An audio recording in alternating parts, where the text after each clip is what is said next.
The following broadcast is intended for mature audiences. These are real people sharing very real, deeply personal experiences.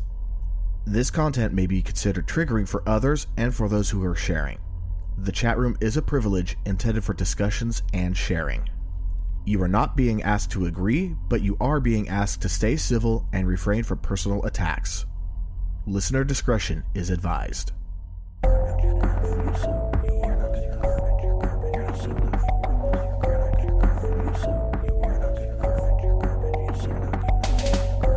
All right, welcome back to Am I Mental, a weekly live podcast where real people share real stories about living lives with mental health issues. I am your host, E, and with us tonight is no co-host. Bexy is having some personal issues, so she's not making it. KZ was going to make it back, but he didn't realize that we were at a new time, so he'll be jumping in partway through this. But for the time being, it's just me and the guest, which we will get to in just a minute.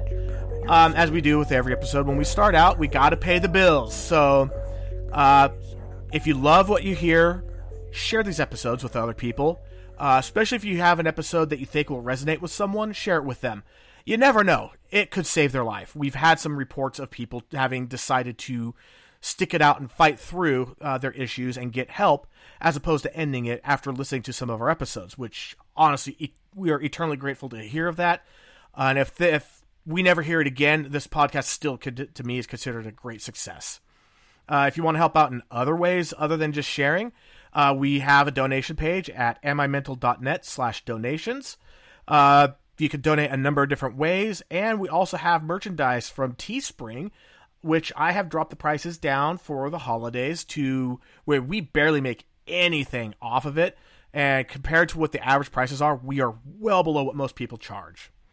And that said, let's go ahead and get on with the show. And tonight, our guest is Miss Sprinkles. Go ahead and say hi. Hey, y'all. All right, so I will give a little pre-warning that sometimes with the audio, if I happen to speak over her, for some reason, it just dies completely. So I will do my best to refrain from interruptions. And Miss Sprinkles, why don't you go ahead and introduce yourself and tell us a little bit about what we're going to be chatting about. All right, well, I'm Miss Sprinkles. I'm 51 years old with 3 adult children and 1 grandchild. I've lived an interesting life and lived in 5 states and 2 countries total. And on top of all of those, I am in school and I work full-time as well. And I have a pretty good presence on social media.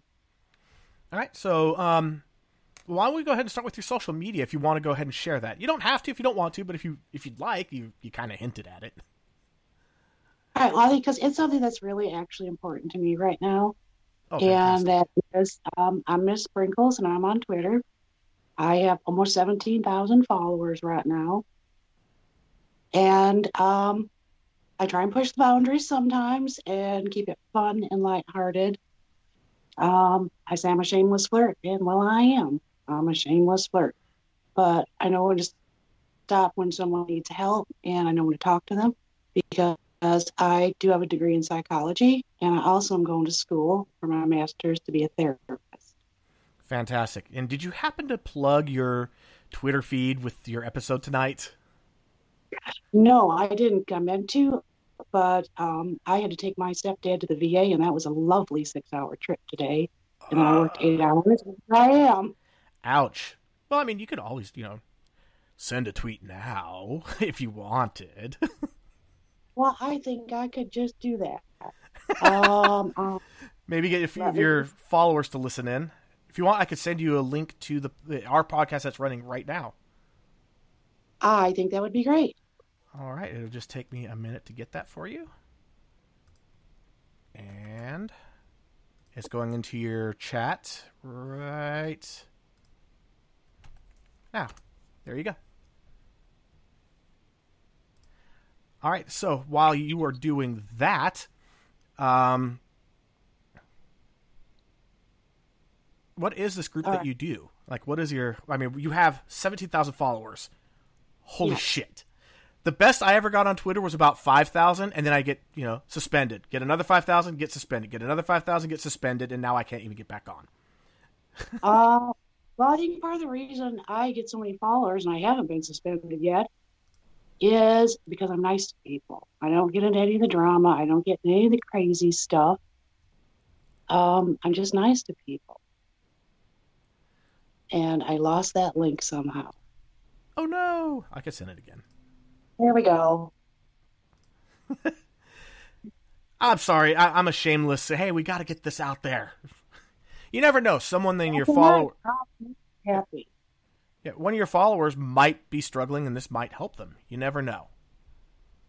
It might. So it's out there now. I got it. Fantastic. But one of the other things I do on Twitter is something called the Gucci Dolls. It's a group of women. There's been a core group for the past 18 months, and some people come, some people leave. But it's all about body positivity, being comfortable in the body that you have, and accepting yourself and how you look. And we just do little videos to songs with different themes to it. That's pretty fantastic. It is. We started with like 12 followers, and that account right now, I think, is right around 7,000 followers.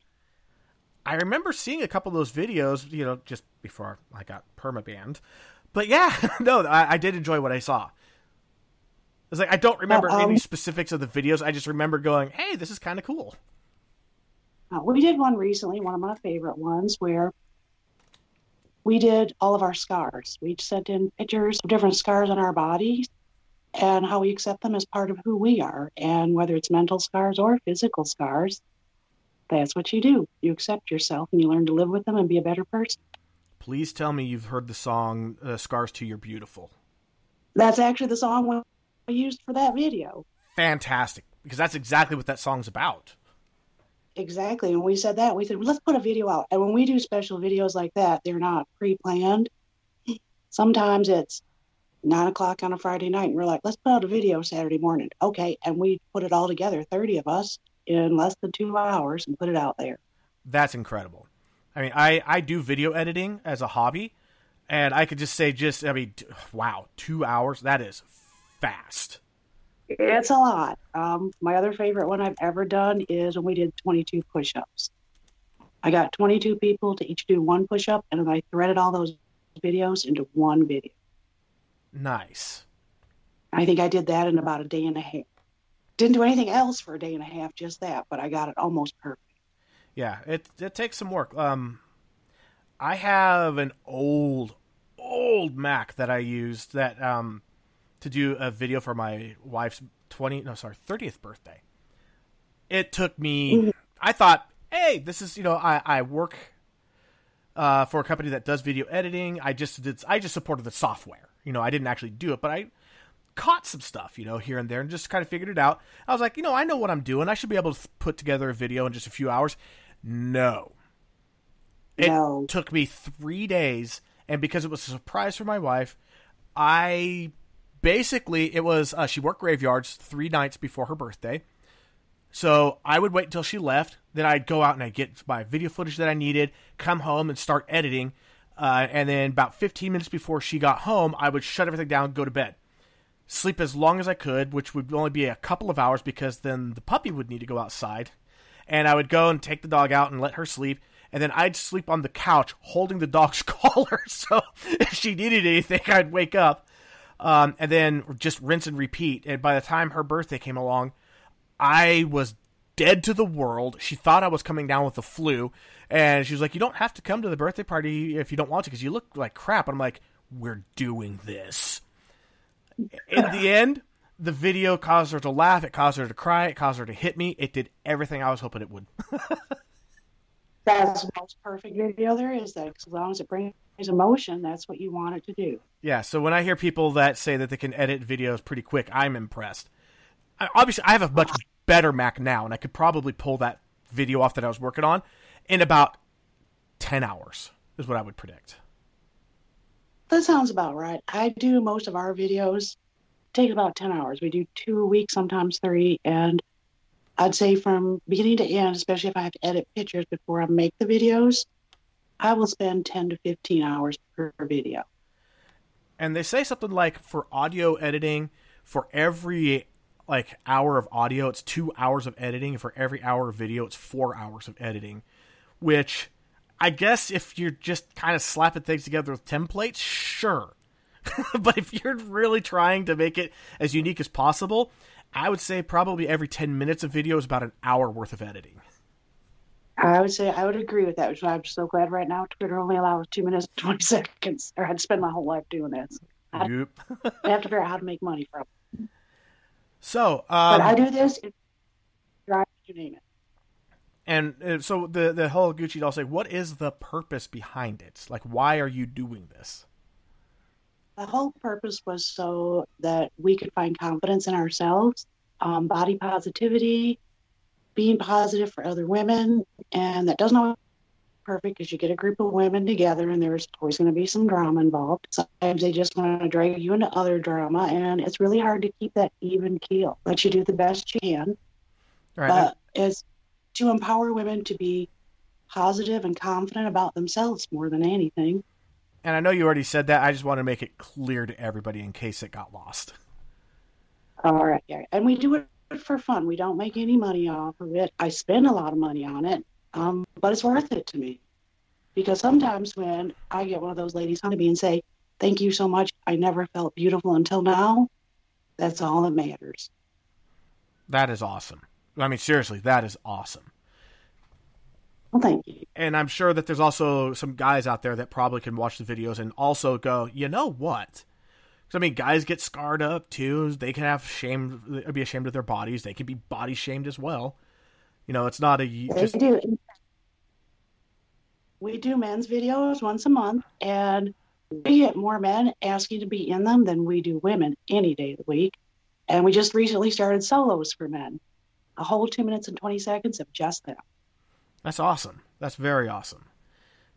Because I know that I've never really been, like, proud of my body. I've never really been ashamed of it, but I've never really been like, check out this body. I was a twig that could get blown around in the wind, and now I'm pear-shaped. But I'm working on it.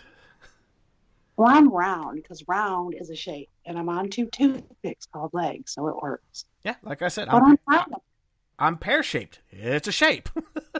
Exactly. So, I love you. So what else do we want to talk about? Because I know there's a lot of things that we talked about in the pre-show. I mean, we went all over the place. There is so much that you do and have done. Yeah, that's true. I'm all over the place in general, but that makes me happy. I love being high energy and on the go constantly. One of the hardest things for me has been since last March, I had surgery. I had 6 inches of my colon removed for a cancerous mass. I got lucky and I did not have to have chemo. That's awesome. I hope I won't have to have. You keep checking. I have 3 to 4 doctor's appointments a month. And a lot of tests and everything like that. But so far, no chemo, and so far, no cancers come back. That's awesome. And that was actually one of the reasons when Bexy said she couldn't be on tonight that I tried to reach out to KZ to be the co-host is because he's opened up about it before, that he has Crohn's disease, and he's had to go under the knife twice to have parts of his colon removed. So he would be able to relate with some of the stuff that you've gone through in that. But he'll be on later, so we can always, bring that back up. Be like, hey, KZ, jerk, late. Here's what you need to talk about. Which part of your colon's gone? I still got this part. You got that? Let's compare colons here. See whose is longer. Your Storage Wars was bad. Just wait until Colon Wars. That's it. That's actually, okay, really fast, a little bit of a side thing. Our last episode we really went off on this tangent about skin babies. I'm actually planning on setting up a second Teespring storefront for the lighter side of Am I Mental, and we're going to have stuff about skin babies. And now we got to throw that one in that you just said. Oh yeah, you're gonna have to have Colon Wars. Yeah, Colon Wars, and whose is bigger kind of thing. So I think it would just be fun because it's just like inside jokes for the people that listen to this podcast, and other, like if you're going around with a t-shirt or like a mask that says, like this is a skin baby filter device, people might be like, what in the hell is that all about? And I'd have put the mention of the exact episode, season 3, episode 8, so people could go and look and find it and be like, what? The word is skin baby. So, we had a trans female to male last episode, and they were talking about the fact that they had some miscarriages before they started their transition, and they were a little bit sad that they may never have a biological baby. And I remembered reading about a study or an article where they were able to take human skin cells and convert them into sperm and egg cells. And they weren't like fully functional, but they're there. They're starting to work on it. And then that became the whole skin baby joke. Okay. So I'll take a skin. Yes, we'll have that. And we'll have to do now the colon wars. That's right. This is going to be fun. That's how it should be. It should always be fun. Yes. I mean, we talk about a lot of really serious stuff here, but we also go off on tangents because, I mean, let's face it. If we did a full... When I only had 45 minutes, we did 45 minutes. It was pretty much serious most of the way through. Because 45 minutes is not a lot of time to get a story in about what's going on and answer questions and chat. But now that we have a hard limit of 3 hours, which we've never come close to, we go ahead and we go serious for a while. Then we take a little bit of a comedy break, and then we have like the warm feels and hugs section, and then wrap it all up usually. And I like that. I kind of challenge. Are we gonna go the whole 3 hours? No, God no. That is a long episode. I mean, if the content is great and riveting for the full 3 hours, sure. But man, will my wife be pissed at me.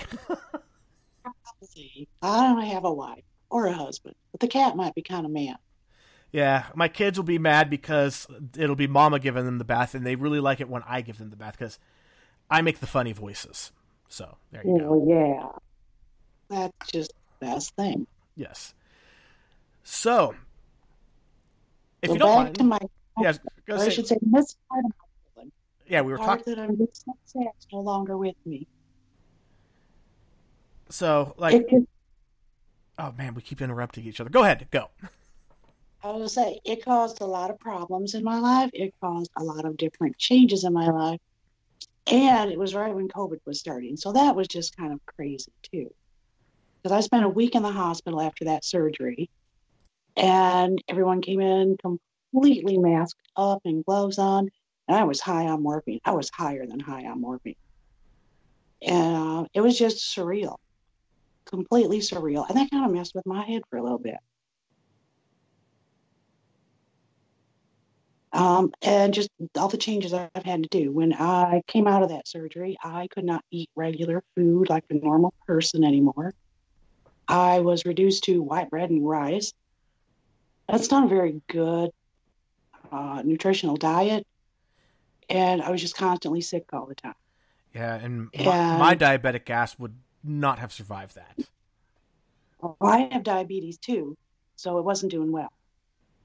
So I ended up on 4 medications for diabetes. While I was in there, my heart also went wackadoodle. Nurse came in and said, "Are you okay?" And I'm like, "Yeah, I'm fine. Can I have graham crackers?" She's like, "Your heart's really fast. Are you okay?" I'm like, "Yeah, I'm fine. Can I have some graham crackers?" She's like, "Your heart's 175 beats a minute and you're an AFib." I'm like, "Okay, can I have some graham crackers?" It's because I'm not getting my goddamn graham crackers. It's like, yeah, I just want graham crackers. And the whole time I'm just like pushing the morphine button going, why is this going off again? Because I could have it every 5 minutes as well as on a morphine drip. So I said, I was hiring a kite while I was in there. So I'm going to call the cardiologist. I'm like, okay, is he going to bring me the graham crackers? And she's like, well, you may not live. Do you understand that? I'm like, okay, but can I have graham crackers first? Oh, that reminds me of my uncle when he had his bowel rupture. He wound up being on the morphine, the self-administered button. and he got so high that when they made him walk to help get his bowels working again, he, honest to God, thought he was shopping in Walmart while walking around the nurse's station. I wasn't quite like that, but I couldn't even get out of the bed. The first time they tried to make me get out of the bed, I started sliding out of it like I was melting. And she's like, no, no, no, you'll rip out your stitches. And I'm like, what stitches? Why am I here? Wow. Yeah. And she's like, you need to get back in the bed and not get out again. So but it changed my whole life. I ended up on 16 pills a day, 4 doctor's appointments. I couldn't eat any of the food I ever wanted to eat. And for 3 weeks after I got out of the hospital, I was laying in bed. I just didn't know what to do with myself. And that put me in a huge depression, awful depression. Oh, especially, I could imagine being someone that's always active and always wanting to be on the go and doing things. Yeah, because I was hiking. I live right in the foothills of the Smoky Mountains, so I can hike all the time. I kayak. I used to kayak like 5 days a week. And I've always done stuff. Now I was told you can lay in bed basically 20 hours a day and you can get up to go to the bathroom. And I couldn't even shower. I had to go buy one of those old lady chairs to sit in the shower. And I couldn't even do that. It was too hard to do. Wow. And quite a depression. I started gaining horrible amounts of weight, which put my diabetes out of control. And I was ready to give up. I was like, done. And I had to quit school as well on top of all of that, just to get through the surgery and everything. And they're not very good about telling you how long it takes to heal. Their response is, well, some people bounce back quick. Some people take a couple of years. And I'm like, well, how long is it going to be? I don't have a couple of years. I'm old. Like, I'm not like old ladies sit in the shower old willingly. Yeah, I'm old. Realizes I'm old.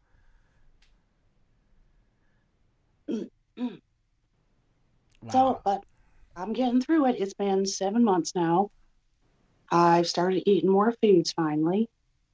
And my last doctor's appointment about 10 days ago, I finally got down to 11 pills a day. That's still a lot of pills. It's a lot of pills. I don't like it. I'm not happy about it, but I put on that happy face and I just keep going forward and I figure I'll do whatever I can do, and that's that. Yeah, well, at the same time, 11 pills a day versus God knows what. Yeah, I could see going for the 11 pills a day. I'll do the 11. I did the 16 pills a day because it also meant, hey, no chemo, hopefully not getting any worse. I'm on the one year plan for the lovely butt camera, so that's coming up again. Oof. Everything goes well. And that's going to be the best relationship I ever have in my life, is annual butt camera. I'm sorry. Wow. Okay, I gotta keep notes. Yeah, you're gonna have to make T-shirts. I have a relationship with my butt camera. Yeah. This relationship goes really deep. That's a good one. Well, that's it. I mean, it just changed my whole life. My diet, exercise. I haven't exercised. I used to go to the gym 7 days a week. I haven't been to a gym since just before I got sick. Although I guess they were closed for COVID. I don't know. I lay in bed all day. I didn't work for 3 months. I had no personal life. I don't have much of one anyway some days, but I had absolutely none all summer.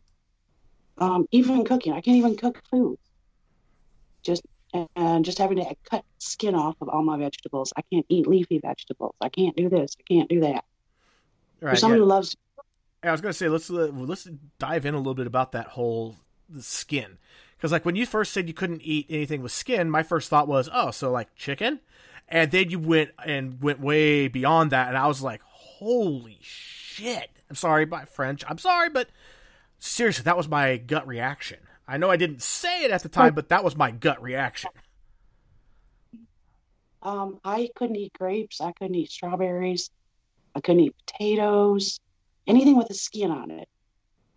That really limits what you eat. So I had grits. I had rice. I had white bread because I couldn't have wheat bread. It was too much fiber. I couldn't even eat oatmeal. I could drink lots of water, though. Wow. So just from someone who went to eating fresh vegetables and having a garden and doing all this stuff, I'm going, I can't touch anything. Wow, that is just, I mean, I'm not a huge fan of vegetables. Big shocker there. But I mean, they help keep your colon. Yeah, I eat them. I will go out of my way to eat them. It's not that I like them, it's just I understand the benefits of it. And there are some vegetables that I do like. Like, I love broccoli. I don't know why. I absolutely just love broccoli. Anyway, raw, you can boil it, you can steam it, you can roast it. I just love broccoli. But, like, a lot of other things... What was that? I still don't eat broccoli yet. Yeah, well, I mean, that's got some real fiber to it, too, so... Well, there's also the fact that I have so much scar tissue in there that, well, to be quite honest, when you have to take a shit and it won't move like the rest of your body does. So I have to limit some of the foods I eat that way. Because you don't think about that, but guess what? That's not comfortable. Yeah, so, and then I can imagine if it's not moving properly, well, that's a hospital visit, potentially. Yeah. I've been to the ER quite a few times since March, but again, I get to go home each time, so I'm happy. And they give me graham crackers. Got to get the graham crackers. But that brings us to your other relationship, I guess, which is the enema. Oh, yeah, we don't even want to talk about that. I have different, like, you want laxatives? I can give you, this is the designer brand, this is the low-end brand, this is the high good stuff, this is liquid. You want a laxative? I got you covered. All right, so if I ever need one, I'll reach out to you. I'm going to run the black market of laxative. Hey, you could probably make some good money that way. Yeah, I got the shit. Well, I got the stuff that makes you shit. I got the shits. You got the meats, I got the shits. We're good. Yeah, there's a lot of people in the chat right now. It's actually, but they're discussing mostly music, but there are some they're joking. There's no questions yet, really. Like, too much fiber, right? You know, from Kat. Kat also, I'm an adult now and only eat the veggies I like. Woohoo! Graham crackers. Drummo says truce, but still needs fiber in life. And Drummo's talking about how he has type 2 diabetes, but it's mostly because he has a horrible diet. But, you know, it happens. It does. And the big thing right now is a lot of hate on Taylor Swift. So, yeah. All right, them, okay? Because I can't stand Taylor Swift. She comes on the radio, and if I can't break the radio, I change the station. There you go, DeVern. We got another one that's like Taylor Swift. All right, I can't stand that woman. There was one song that she did, you know, the song Trouble, that someone took a screaming goat and spliced it in every time it did the trouble. Trouble. Made that song actually. Oh my god, that was so funny. And every time that thing came on the radio, I sang along with the whole, you know, screaming goat. So, yeah. All right, well, that one might be all right. I still don't like her. Yeah, sorry, Taylor, you're not popular here. As if she listens. Watch, for some reason she listens to this episode and be like, what the hell? She's going to subtweet you. I'm gonna be her next song. There you go. That can't be a bad thing, right? You can just go around and Taylor Swift made a song about me. There's your next T-shirt. Yeah, the song's called "Yes, You're Mental." But we got some love for 21 Pilots. I like them. Yeah, I haven't listened to a lot of 21 Pilots, but the stuff I have heard, I really liked. I like all music, whether it's country, some rap, some rock, some classics, some Frank Sinatra. If music, I like it. I don't necessarily like all the music of each person. Right, and that's kind of how I am too. I have a Pandora station that I have been cultivating since Pandora first came out in beta back in like 2001, 2002, whatever that was, like when it first came out.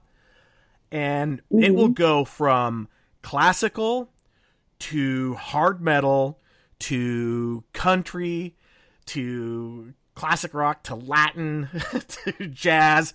It just bounces all over the place. And most people can't stand listening to my station because it just is so random on what it plays. I have ADD, and it works. It does. I'm borderline ADHD is what I was diagnosed years ago, and I'm just like, all right, fine, I can deal with that. You can tell from my musical taste. We start with Frank Sinatra, then we go over some Breaking Benjamin, maybe some, then some country. I can't even think of a country artist off. Then we're going to go over to some Metallica, and from there, we're going to do some nice light classical music. And to me, this all works perfectly. Yeah, same. And DeVern's in there to go, Spotify is my dude. It has a lot of goodies. Yeah, I know. DeVern and Bexy and I are all in a chat in Facebook Messenger, and DeVern drops so many playlists. And it's not a complaint, DeVern. I love it. I genuinely love it. But there's just so much going on in my life, I can't respond all the time. So I'm not ignoring you, dude. I'm just busy. But yeah, I love all the playlists. I mean, and they are all over the place. I love it. Yeah, I love Spotify. We have the pay version so that we don't even have to have the commercials. And they do an annual what you've done. And this year I've discovered 582 new artists. Wow, that's nice. And I listened to 256 different genres. I had Spotify, but then Apple Music came out. And for the price of Spotify for myself, I got Apple Music for my entire family. And I love it. That's right. I can understand that. No, we get the same deal with Spotify because we've had it for years, where we get the whole family for a really low price per month. Yeah, it's nice. And now, I mean, I'm kind of an Apple guy. I didn't start out as one. I became one when I decided I want to be more lazy with my tech. And it works for me. So there. There you go. As long as it works for you, that's all that matters. And Drummel just said, should never turn your back on classic rock. Just so you know, Drummel, on my way to go pick up my kids from daycare today, I was blasting Zero the Hero from Black Sabbath. It's the only album that wasn't with Ozzy or with James or Ronnie James Dio or whatever. My brain's going blank. It was the singer from Deep Purple, Ian Giles or Gillian or something like that. Absolutely amazing. Probably, for me, it's the best Black Sabbath album ever made. I might agree with that. I don't know. I'd have to listen to a couple of them again and decide. Or I could just say, you're completely wrong. You are mental. Well, well, I know I am. But no, the thing is, it's one of the most overlooked albums in the Black Sabbath catalog because it's a one-off with a singer that only did the one album. But it was the album where, I mean, Geezer Butler, the bass player, absolutely changed the way that rock and metal was done from then on. He cranked his bass to the point where the engineers and everybody else was saying, this is annoying. And he said, trust me. And man, this album just blasts. It is so good. Geezer Butler nailed it. So you're saying he took it to 11? He did. Oh, yes, he did. And they said that it's definitely the only singer that could possibly have pulled off this album because this album is the most sinister and evil of all the Black Sabbath albums. And I mean, like, seriously, it is dark. And if you like dark metal and dark hard rock, this is the album for you. I'm going to have to take another listen to it. It's the album, yeah, it's Born Again. And my favorite song on that is Zero the Hero. But you have to, if you're going to go to Zero the Hero, start with The Dark, because that's like a 1.5 minute long instrumental that leads into Zero the Hero. Like they blend in. If you just go straight to Zero the Hero, it just is an instant assault on your eardrums, and it's kind of unpleasant. Whereas with The Dark, it leads into it, and it's just amazing. Well, I think it also depends on your mood. Sometimes you just want some music to assault you when you first walk in. That is true. And that's what music is. Music is all of your emotions in a way you can understand it. That's how I see it. Ooh, wow, we're going into a music discussion now. Because DeVern just popped on saying that he used to think the Beatles were gods, but now where I think they are overrated because they didn't use the talent of Ringo or George nearly enough. I'll agree with him on that. And I will say that, and me personally, I'm not a Beatles fan. I never have been. I'm not saying that there aren't a few songs that I don't like. There are a few songs I really do like of theirs, but I have the utmost respect for what they did. They never did anything overly complicated. Everything they did was mostly simple, but they did it really effectively, really well, and every album was a different genre. You can't help but be like marvel at that alone. Just to do a different genre with every album, most artists can't even break out of a single genre for their entire careers. So yeah, I have the utmost respect for them. I'm just not a fan. I agree with that. They did really, really well changing all their genres and letting the things that they learned slide into their music and change how the music sounded. Yep. It wasn't just, oh, let's make it sound like rock or country this time, but they did the things that were affecting them mentally and emotionally come out in their music. Exactly. That's what I like about the Beatles. Right, and again, I absolutely appreciate it. I understand all that, just like, AC/DC. I don't like them, but I absolutely appreciate everything they have done. They are gods of rock. I will not deny that. They absolutely belong in the the Rock and Roll Hall of Fame. They are amazing artists. They're just not the kind I like. Fair enough. I like their music. I saw them in concert, but I can't say that, I'm going to go around wearing their T-shirts. All right, and then Kat dropped what I consider my second favorite song to sing in karaoke, and what everyone has told me is my best song to do in karaoke, Bodies by Drowning Pool. It's a good song. I couldn't sing it. I can't sing, though. I have a paralyzed vocal cord, so that doesn't work very well. Oof.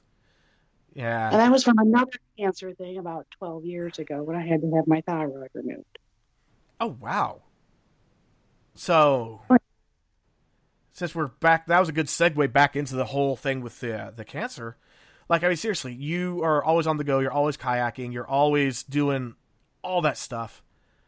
Now you're bedridden. I have been. I still don't exercise. Kind of. I take walks every day now, but I'd probably say less than a mile. So I listened to 580 different genres of music this year because I laid in bed a lot. But I was used to being on the go. Twice cancer has knocked me down, and twice now I've gotten back up. And now I hear it's slower because I'm older. And now I hear Cotton Eye Joe because, I get knocked down. Or whatever that group was. I get back again. Kissing the night away. Yeah, that's what it was. That was, Cotton Eye Joe's Where Did You Come From? Where Did You Go? Oh, we don't want to do that one right now. No. Well, do Kissing the Night Away. That's right, it is. Now I'm going to have to look what that band is. And then we got ABBA being talked about by DeVerne, really needs to go on tour. If ABBA got together and did another, Chumbawamba did that song. Tub Thumping. But yeah, if ABBA went on tour, I would go. I absolutely would. I'd go to and see them. Same. I'd go see Captain and Tennille if they could be around. Just because anyone can sing Muskrat Love, you got to see them in concert. Yes. I did get to see Kiss twice in concert. That was awesome. I did once. And it was really awesome. Saw Van Halen a couple times. Saw John Bonham's son. That was amazing. I've heard he is just as good. He is. Just to watch him, it was phenomenal. And I wasn't stoned either, so it was even more phenomenal. Yeah, I never got to see Van Halen, which now I never will, which I'm kind of bummed about. But I did get to see Sammy Hagar when he was doing his Marching to Mars tour right after he got kicked out, which honestly, that's just a fantastic album.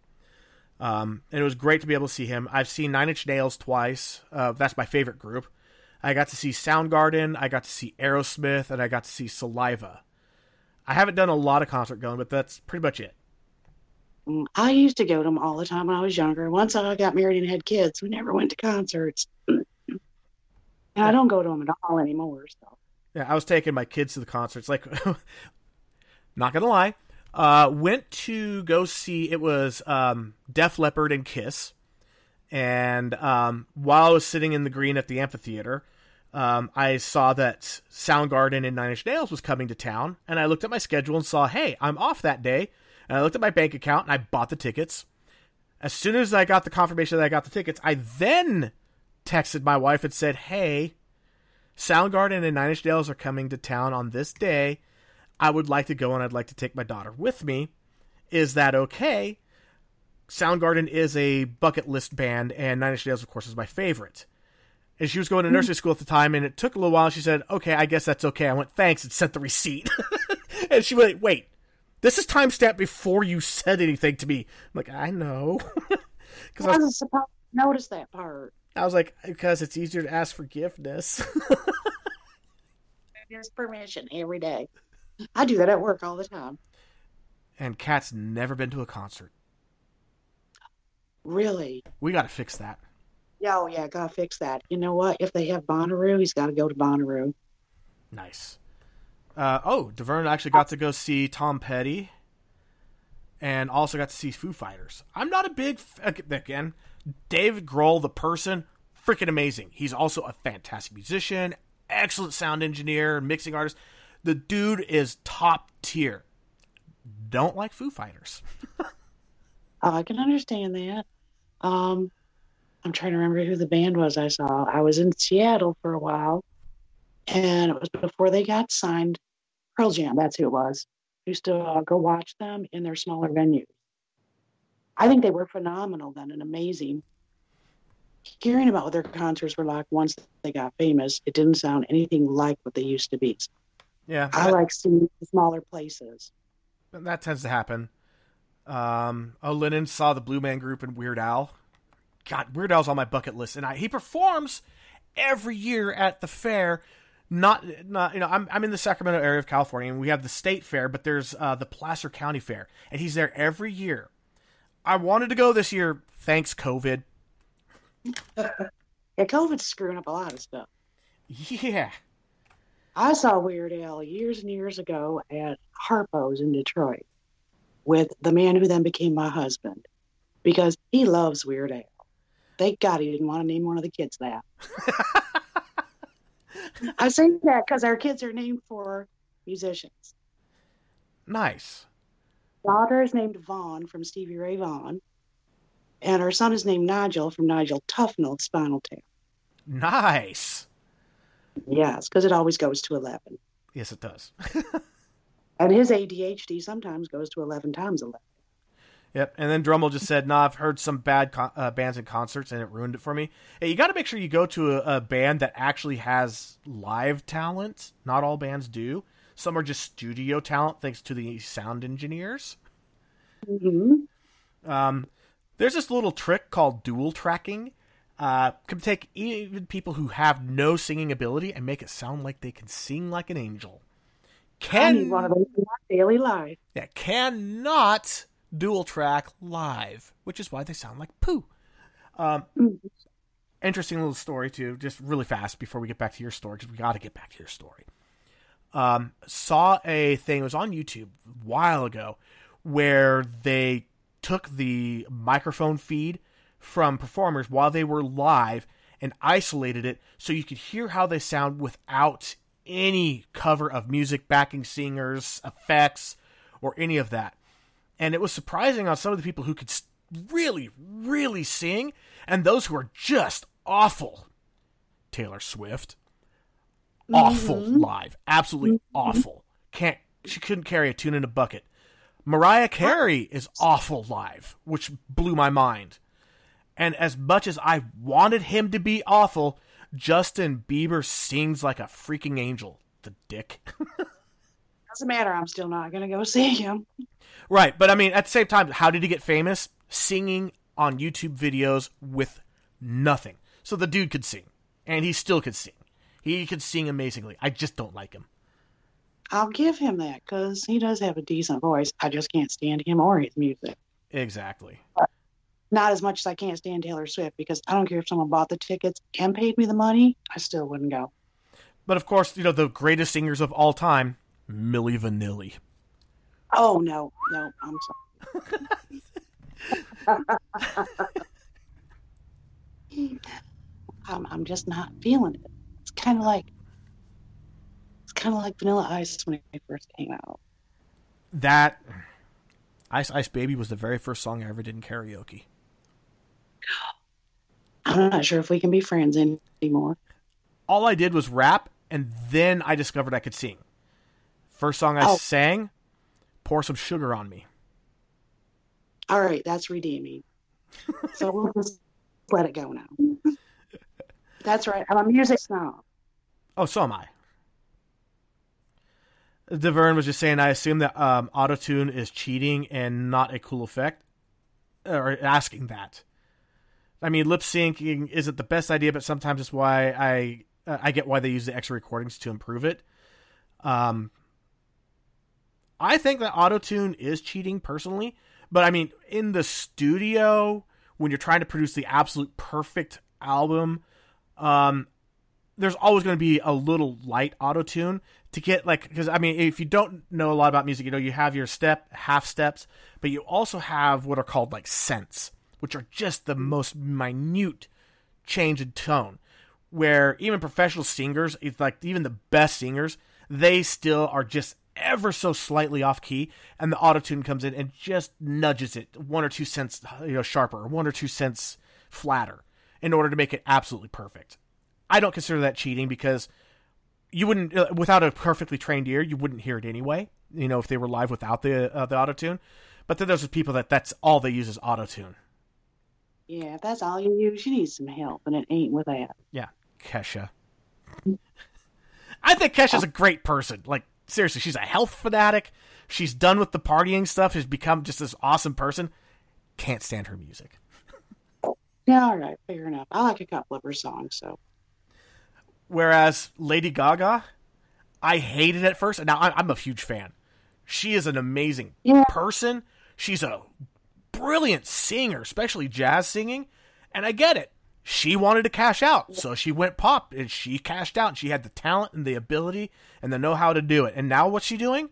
Mostly jazz. Back to what she loves. That's the whole point of when you want to be a sellout at first like that. You get once you can do what you want to do. I don't have a problem with that. Mike Shinoda from Linkin Park, same thing. Linkin Park was his cash cow, so he could do what he loves. Mm-hmm. More power to those people. That's right. One of these days, I'm going to have my cash cow. I just don't know what it's going to be. Probably making a fool of myself in public. Or it could be your Gucci girls. It could be the first time for how to make money from it. I just do it for fun, and I do it to make the other women see all the confidence they've got in them, and they just don't realize it. You might be surprised what you could get from donations. Just saying. I'm already surprised by some of the donations I get online. So I'm like, oh, wow, really? You're going to do that? You don't have to do that. And they do it anyway. Yep. That's actually how this whole podcast started getting funded, was donations from listeners. And at first I was like, I don't want to do it that way. I would rather do sponsorships. Then I went, really? Do I want sponsorships in the middle of a heart-wrenching story? No, we're going to go do that through donations. Yes. Can you please stop with that life-altering experience for about 35 seconds? Thank you. Yeah, it's not going to work. Yeah. It's like, so in the middle of this story about how, you lost a family member, we need to have our sponsor come in. We're going to talk about Squatty Potty. Squatty Potty? Damn it, we are getting so much gold out of this one. Oh, this is a good one. I know all kinds of stuff because that's the way my brain works. It kind of goes out there. It sounds like actually that you needed more than anything was to just have someone to talk and just shoot the shit with more than share your story. I don't know. Sometimes I share my stories. Sometimes people share their stories with me. I'm better at listening than talking any day of the week. Yeah, I can talk. That's for sure. Anyway. Well, that's cool. But no, we're going to do an 11th episode this season. I'm going to talk about, it was something I brought up earlier about when my son was diagnosed with CRMS. That's going to be in that episode. And Bexy will hopefully be back by then. And she's got some stuff to talk about too. That's her recent developments. Yeah, she's got a lot going on. Poor girl. She really does. Like, seriously, I mean, it's she gets shit on by life so hard. And I am so glad to see where she is now. she's just the most beautiful person I think I've ever met. She's got a beautiful soul. She I've really never does. person. It's like, people go, oh, this person has a heart of gold. I'm like, this Bexy, gold is not valuable enough. I'll agree with you on that one.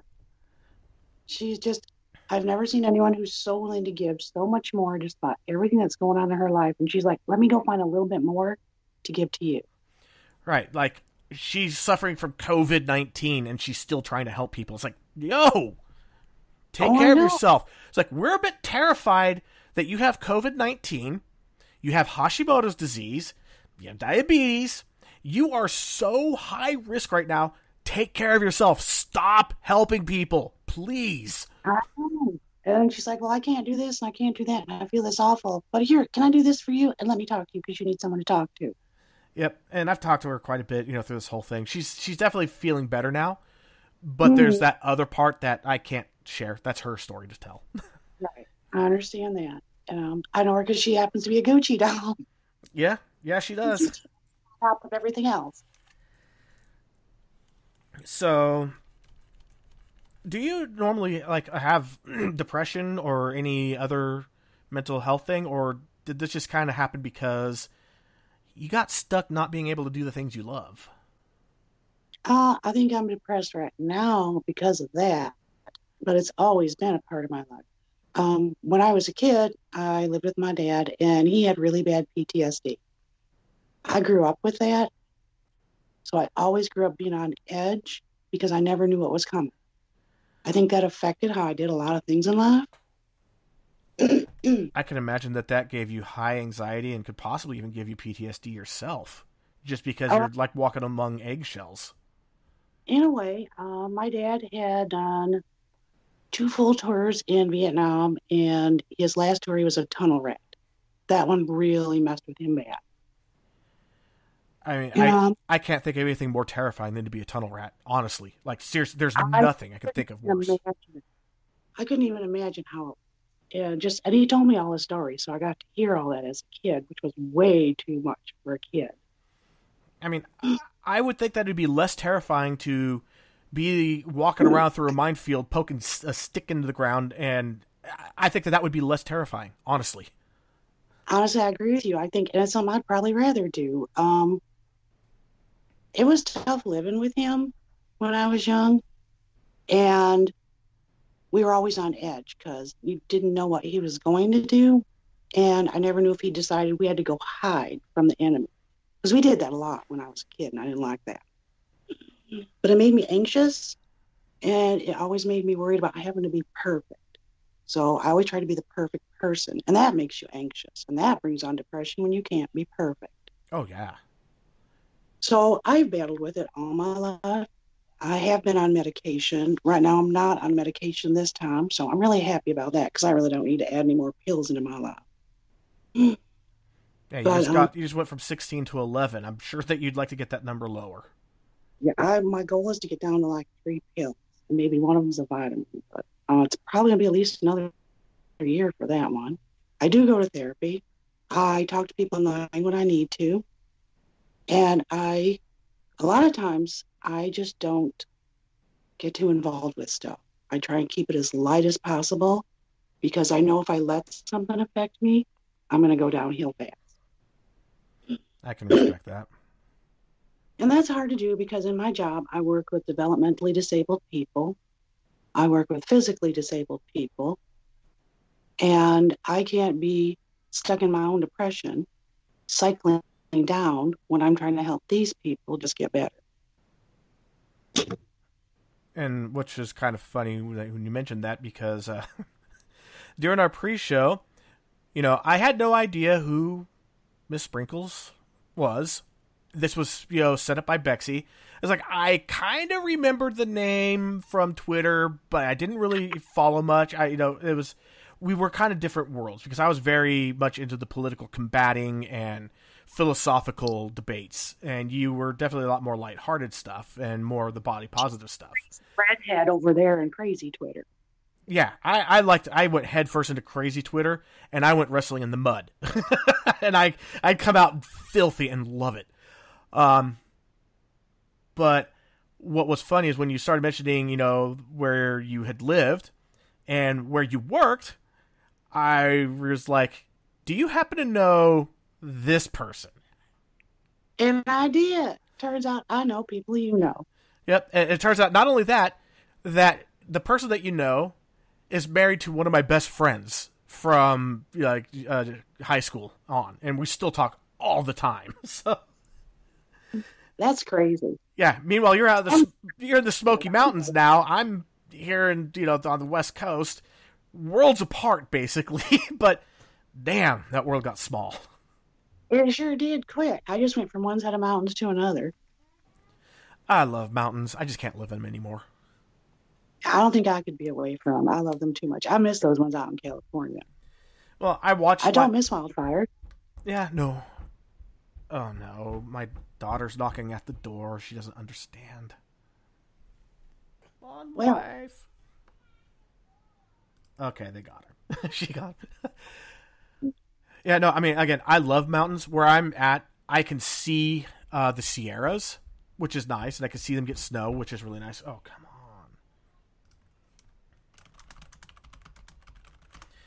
But I lived in a town that was 3,500 feet in elevation for the first 23 years of my life. Mm-hmm. I watched snow go from ankle deep to shoulder deep overnight. Yeah, I'm done with that. I don't blame you. I don't like being near. I'll go play in the snow. I just don't want to live in the snow. Yeah, that's about how I feel. I'll go play in the snow any day there is. Don't want to live in it. It snowed here this week, which is really, really rare. Only like 1.5 inches, so it wasn't that bad. Yeah, I remember getting panic attacks just when I'd walk around my hometown and see the leaves start changing color. I would just get filled with this dread because of what's coming. I didn't know it then, but that was the beginning of seasonal affective disorder. I know it now. Devert was saying that you get to play with the snowblower. That shit is fun. Yeah. Well, not just that deep. Yeah, no, when you're talking about shoulder deep, that snowblower isn't doing shit. You got to shovel down to the snowblower's level. Mm-hmm. Sometimes Michigan will get that way too, because I lived in Michigan, and we get that lake effect snow, and it would drift up the house, and you'd open up the door and be like, oh, that's taller than me. I guess we're not going anywhere today. Oh, yeah, and I stand 6'1". At the time when it snowed, I was 5'10", which is still, that's a significant amount of snow. Yeah, that'd be over my head, because I'm only 5'2". And we, wow. But we, I'm sorry, I'm short. Yeah. What was funny is that it was on New Year's Eve when the snowstorm started, and my sister and I, it was snowing so hard that we were actually able to play hide and go seek in the snow. Our footprints disappeared that fast. Wow. I don't know if I'd like to do that. I mean, unless you really want to lose a sibling. Wait, I know my siblings. Can I go there? I have one sibling, and at the time, I wouldn't have minded losing her, but now we're like the best of friends. Well, I have 2 siblings that are quite a bit younger than me, because once my dad got the right help he needed and discovered pot, he finally mellowed out. But it took a long time. My sister's 16 years younger than me, and my brother's 21 years younger than me. Wow. So it was almost like having children, but they were my siblings. So they're quite a bit younger. They're just starting their lives. And I'm like, yeah, I'm looking forward to retirement. Wow. But it's interesting. Yeah, and I figure that's probably what it's going to be like with my oldest versus my youngest. Because my oldest just turned 26 and my youngest is 3. So, yeah. That's a huge difference. Which you can probably hear them screaming in the background at me. That's perfectly fine. I'm surprised none of my adult children are screaming at me. But the thing is that the kids know I do this podcast. I know they're young. They don't fully understand.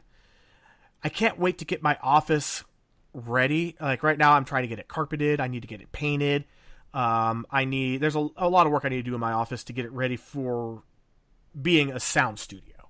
Because if I were to go out there now, it'd just be nothing but echo. So. There could be worse things. Yeah.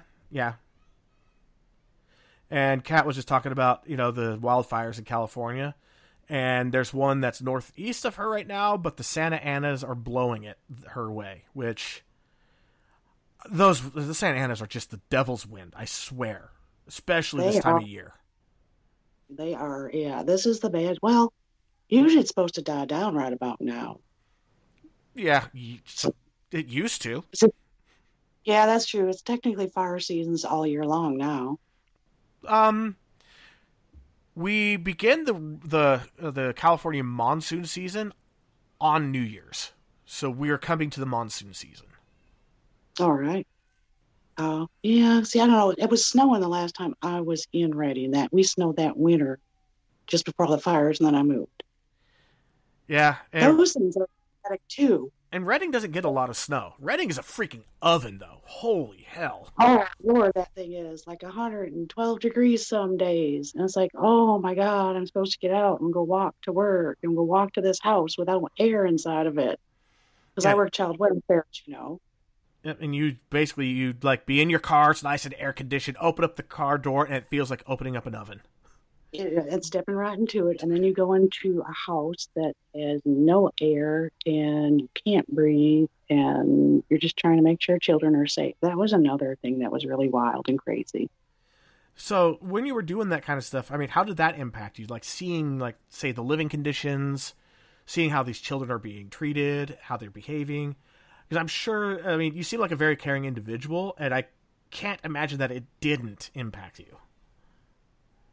Some things did, some things didn't. It just depended. If I went into a place and there just didn't have any lights or utilities, it could take me back to when I was a kid, because my dad would go through those stages where he shut everything off. And it would bring back all those feelings. And I'm like, okay, I can't do this case. I have to be off of it. And those would affect me. If it wasn't for those, I actually did pretty well. I actually did really great with teenagers. I had almost a whole caseload of 35 teenagers, and I got along great with these kids. I could work with them because I was just kind of out of the box enough I could meet them where they were at and go from there. And I think that's where my psychology degree helped, because I knew enough to say, I understand what you're going through right now. I see your trauma. I see how it's triggering you, and I know how to talk to you in that way that a teenager can understand. Those worked great. So I got stuck with all the teenagers who nobody would ever deal with, but I got them to trust me enough where a couple of them said, I'll finally go to therapy. I've never been in my whole life because I'm sexually abused on my dad for 10 years. But I'll go to therapy if you go in with me. So I went in, and they would schedule them for 8 o'clock at night, thinking I wouldn't show up because that's outside of normal work hours, and I'd show up. I'd be right there. So I did really, really good with them. But I found I couldn't work with babies. They gave me one of those baby cases, and I'm like, nope, I cannot do this. I cannot do it because I'd want to kill the parents. And so I knew what my limits were, but it took me a few times to do it. I honestly, I could never do that job. I'm glad that there are people out there who can. That is one area I couldn't do. I could sit on a phone doing tech support and customer service and get screamed at for years. I can deal with that. I couldn't deal with going into somebody else's house, and no, I couldn't do it. I could probably get screamed at a lot. My dad was a Marine, so I was kind of used to him yelling all the time when I was young. Although when I was really little and he was really bad in the PTSD, he had a series of whistles. He never said my name. He wouldn't say your name because then he'd get attached. Oof. So it was a whistles. Then he started calling me by my name when I was about 7, so that wasn't so bad. But I don't know, I just got through those and I could do them, but I couldn't deal with the babies because that was just way too much, because I couldn't relate to the child and talk to them and have them talk back to me. And I was so angry at the parents for what they did that it brought back all of the anger I always had, and it just triggered. It's just something you can't do. Right. I mean, especially considering what your job is. I'm sure that you snapping would just be the absolute worst thing that could happen to that family. Yeah, there's a lot of people in that profession who drink. Oh, I'm sure. A lot. I'm much better now that I don't do that anymore. But whiskey's my friend. Please tell me it wasn't crap whiskey, at least. Oh, no, I don't go for bad whiskey. I'll go for good stuff. All right. We're doing Woodford and Elijah Craig, so come on. Oh, there we go. That's I have. Expensive. Go ahead. I just said they got expensive. Yeah, I'm like, if I don't recognize the name, I'm pretty sure it's probably a higher quality than I usually go for. Although I'm more of a rum guy myself. Oh, I'm not too good with rum. Oh, But whiskey is my thing. So I think I have like 8 different brands sitting in my house right now. But I can't even drink those because of the issues with my colon. And it's like, meanwhile, I do good with rum. Rum does not do good with me. So Yeah, I used to be able to drink anything, and I drink a lot, but I can't do all that stuff now. And that, again, goes back to the whole colon thing. I love drinking whiskey. I can barely drink it at all. I don't drink any other alcohol because I actually get violently sick from it because it just doesn't sit well with me anymore. which, I mean, honestly, isn't the worst thing in the world. Well, I suppose I can still drink coffee, so that's all right. And I can put whiskey in coffee, so we're good. There you go. And Drummo pointed out it's all the sugar. Yeah, that's why rum doesn't do so well with my diabetic ass. Because rum is basically just pure freaking sugar. See, you have to start pushing for a company to make diabetic alcohol.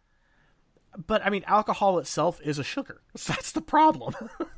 I don't know. Do you think how much money you can make if you could make diabetic alcohol? Oh, my gosh. You would make millions overnight. You would be a billionaire. So, see, now that's the next thing you got to do is make diabetic alcohol. All right, so no problem. I'm just going to go ahead and get my degree in, organic chemistry now. I think you should. You can do it, what, 6-8 months online with one of them colleges? And have more debt than had I actually gone to a university. Okay. Yeah, there you go. We don't even talk about student loan debt because they own me. Yeah, no, my wife has some student loan debt because she did do some take out a loan when she first started her schooling, and then when we got together, she worked part-time and I was working full-time, and we just paid everything through. Like her entire time in nursing school, it was all straight out of pocket. Oh, that is awesome that you could do that. My psychology degree wasn't too bad. I worked full-time and I went to school full-time. So I managed to pay for some of that, but I still got way too many student loans. This time I'm going through my master's program. It's so expensive because I started out in California. And I don't know, it was like $3,000 a month. And I'm like, okay, so I can only do this for 2 years. Good, right? Yeah, it's not much cheaper out here in Tennessee. But when I'm done, I will be a licensed therapist. And So then you go have to work with another therapist and do like your internship or externship and get your hand holding and then you can start your own practice. At least that's how it is in California. Right. Well, that's where I started out there. I already have 185 hours towards my degree under supervised therapy out there where I worked with families. And consider California's requirements are so high, I'm sure they're pretty transferable. They are for some stuff, but there's classes and things that you have to do out in California that don't have to do in other states. And other states are like, well, I don't want to accept the California classes because it's not something that's required. Right. And that again, that's like a moneymaker. And that's also why like the nurses in California could go anywhere in the nation, no problem. But if you get your nursing license and degree outside of California, you cannot be a nurse in California until you do a step-up class. That's correct. And it's the same with if you were a licensed therapist and you went to California from somewhere else, you couldn't practice there. There's a whole series of classes you'd have to take and another test. Yep. But again, at the same time, it kind of means that, in general, the quality that you're getting for the nurses and therapists in California are of higher quality because there's a lot more you have to do to get there. In general, I'm not saying that there's bad therapy. Oh, go ahead. Therapy, not so much, because the extra classes you take don't have anything to do with actually practicing therapy or working with families so much as knowing all the different laws. And that's the biggest thing when it comes to being a therapist in California versus anywhere else. See, I did not know that. I know with nursing, it's extra classes directly tied to healthcare. Yeah, and that's probably a really good thing. Unfortunately, with therapy, it isn't. There's not like these extra classes you take or extra supervised hours you would take to work with families to make things better. It's an extra 4 classes of simply learning the laws in case you get sued. That you know what that tells me? There's too many laws. That's right. I'll agree with you because it was a lot of information, and I was like, I'll never get all of this stuff. And I even already had liability insurance out there up for $1 million that I had to get as a student. Wow. Okay. Somebody do out here. So I'm gonna have to ask the California therapists, like my therapist and my family members that are therapists here in California, and friends, why did you do that when you could have gone to, like, say, I don't know, Nevada, Arizona? It's not that far away. I mean, the state's big, but it's narrow. Right.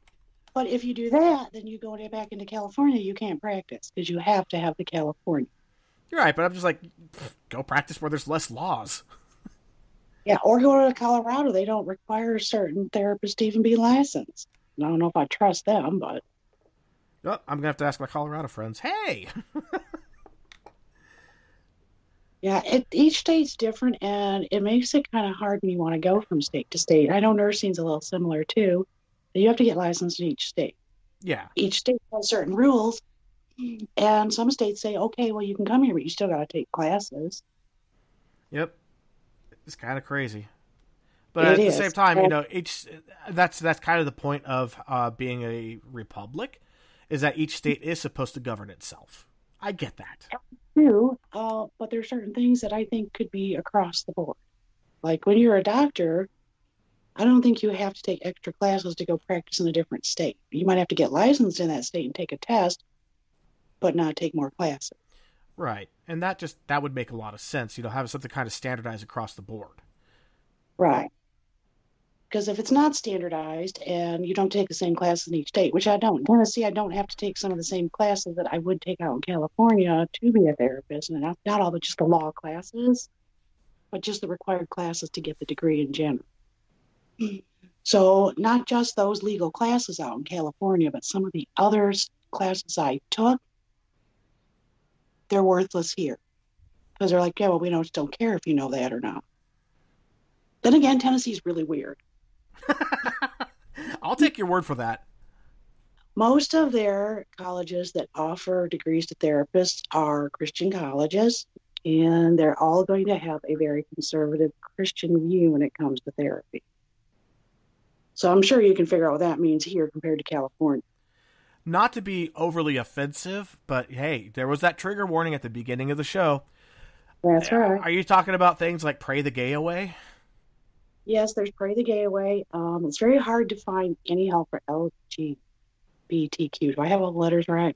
LGBTQIA+? Yeah, I don't know them all anymore because here they don't teach you that. So it's very hard to find any help for anyone like that here in Tennessee. I think the closest place to where I live is at least an hour away. There's no classes when you're going into therapy for it because that's wrong. And also in Tennessee, there's a law that if you're a therapist, you don't have to take one of those patients if you don't agree with their lifestyle. Wow. Okay. So it was different. It was very, very different coming here. Yeah, like I said just earlier, made more clear now, worlds apart, these two states. Yes, they are. Cat But just put LGBTQ something like that. Just A through Z. They just don't do it here in Tennessee. I've heard people say it's the alphabet people. I understand that's offensive, and I'm sorry. I'm not trying to be offensive. I'm just saying I've heard that. It's just, if you don't keep up with it, you don't know what the most current ones are, and you're going to offend someone anyways by using something from a few years ago.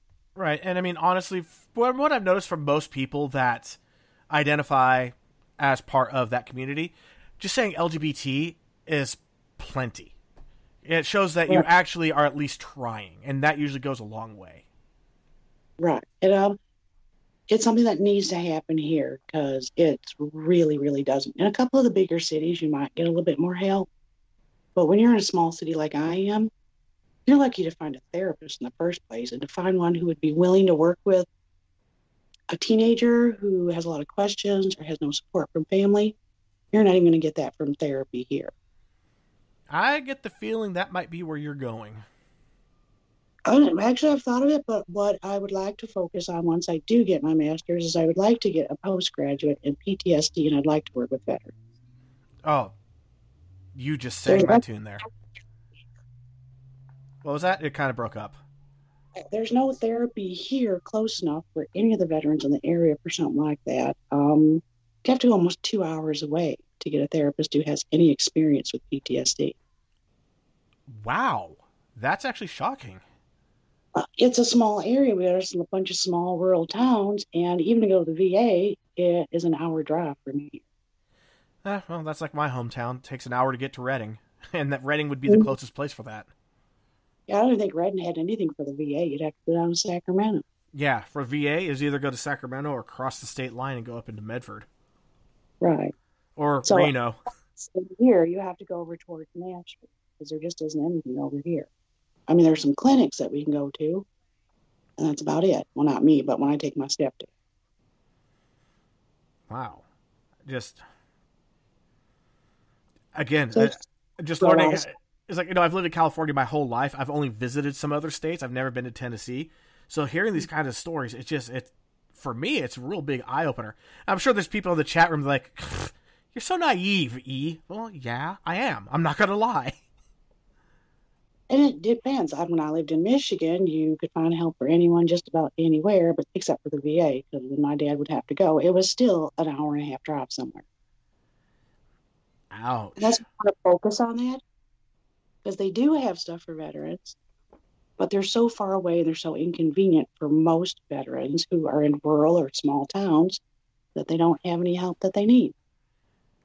And I've actually heard really, really good things about the VA in Reno. Like, I have a lot of friends who are veterans. I didn't serve, so I know to everyone who has served, thank you very much. I always stand behind our soldiers. Even if I don't agree with what our government is using you for, I back you. And I've heard from a lot of people that going to the VA is just awful. They're like, think of the DMV. Now make that medical. But there's a lot of people I know that are veterans that say that the Reno VA is absolute top-notch. So you people over in Reno that use the VA, you guys are good. You guys are lucky. It'd be a little far for us to drive there. To give you an idea of how much of a hassle it can be, 5.5 hours today for my stepdad to get an ultrasound. Wow. And that's average for us when we go down there. Wow. And that's just your whole day shot just for an ultrasound. Yes, it is. I mean, not to make it seem like, it's just an ultrasound. But I mean, at the same time, it's just an ultrasound. It really shouldn't take that long. Ultrasound itself took an hour, probably took maybe 20 minutes, maybe 25 minutes for the whole ultrasound. But the whole ordeal is 5.5 hours to get it done. Wow. And it's crazy. They can make a clinic up here. It wouldn't kill them. But it's all the bureaucratic red tape to get anything done. That's what it is. Yeah, I don't like going political on this. I do a lot of politics in my personal life. But when it comes to mental health, by all means, if it has to go into the realm of politics, let's go into the realm of politics. Because in that regard, that red tape isn't just single party. That red tape is all of DC and all of the states and all of the counties. It's all of it. I agree. And that's the thing that's made mental health so hard for so many people to get, is simply politics and insurance red tape. I mean, during the pre-show, we were talking about the Reagan era when all that funding for, mental health clinics and facilities and all got shut down and taken away because of the abuse that was happening, instead of doing what I thought would have been the right thing, which would have been reform. But correct. And it's like things that, like with the government that I've noticed is when something is done, it's like 10 times harder at a minimum to change it or to undo it, or if something gets removed to get it back. And that's what we're seeing. I mean, here we are. That was in the 80s. We're now in the 2020s. there's not been much of a change since the Reagan era in that. No, there hasn't. And there hasn't been any stigma removed either. Society hasn't wanted to help remove that stigma. They still think, oh, you have to go get mental health treatment. Yeah. Rather than, hey, you're trying to make yourself a better person. Right. And it's what's crazy is that they're like, well, there's the word. They're like, oh, you're crazy. Well, okay, if you really want to call it that, sure, I'm crazy. I have an illness. It's not that much different than having a disease that affects another part of the body. This one just happens to affect my brain. Right. And affect in different ways. Yeah. And that's what it is. It's, again, cancer, that's an illness. Diabetes, that's an illness. Heart disease, that's an illness. No stigma around those.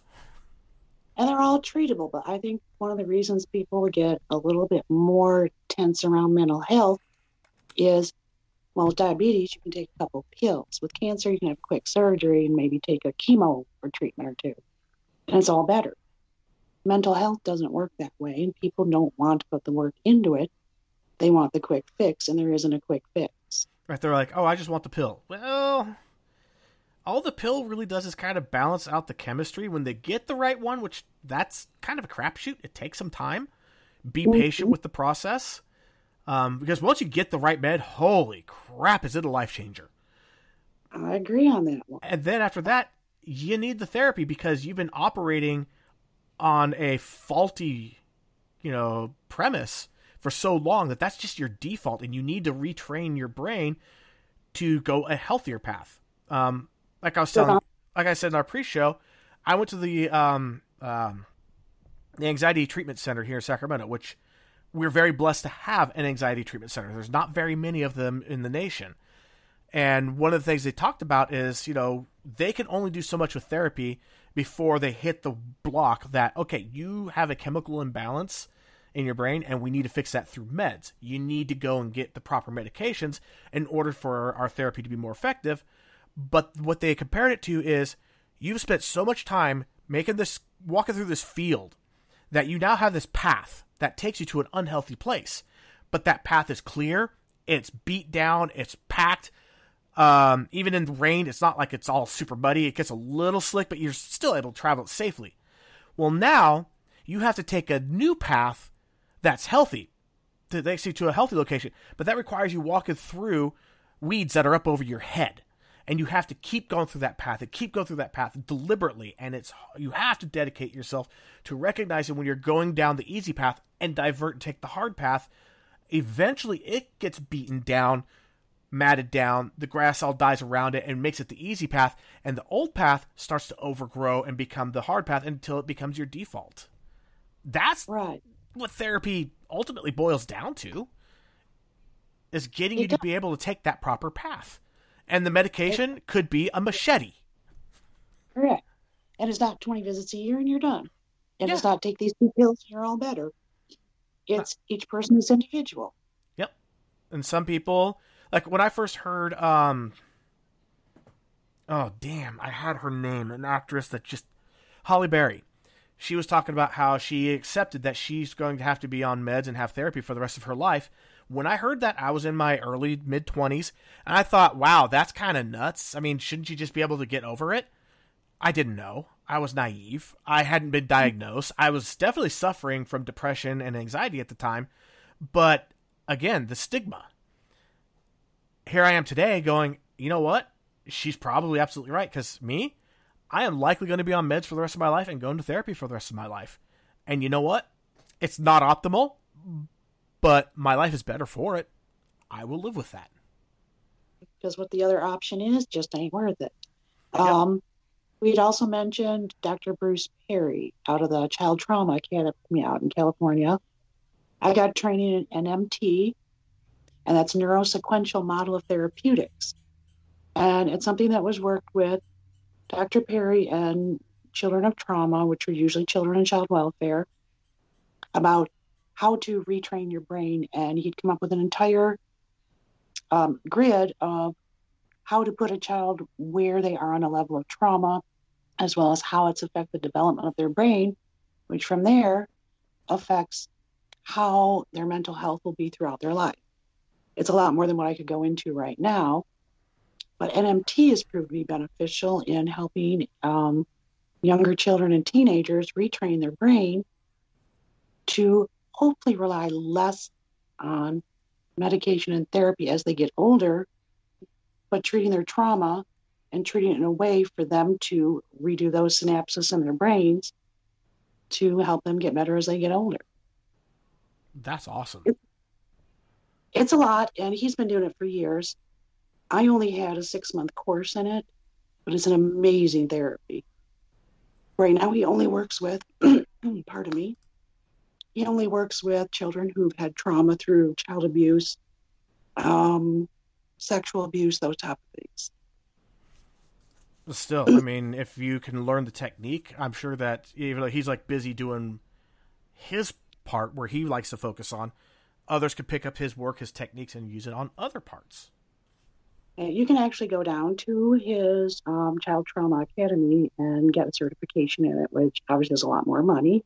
And you have to have the master's degree first, which I don't have yet. But it's something I'd love to do. And I would love to take it farther and see how you could use NMT to work with adults.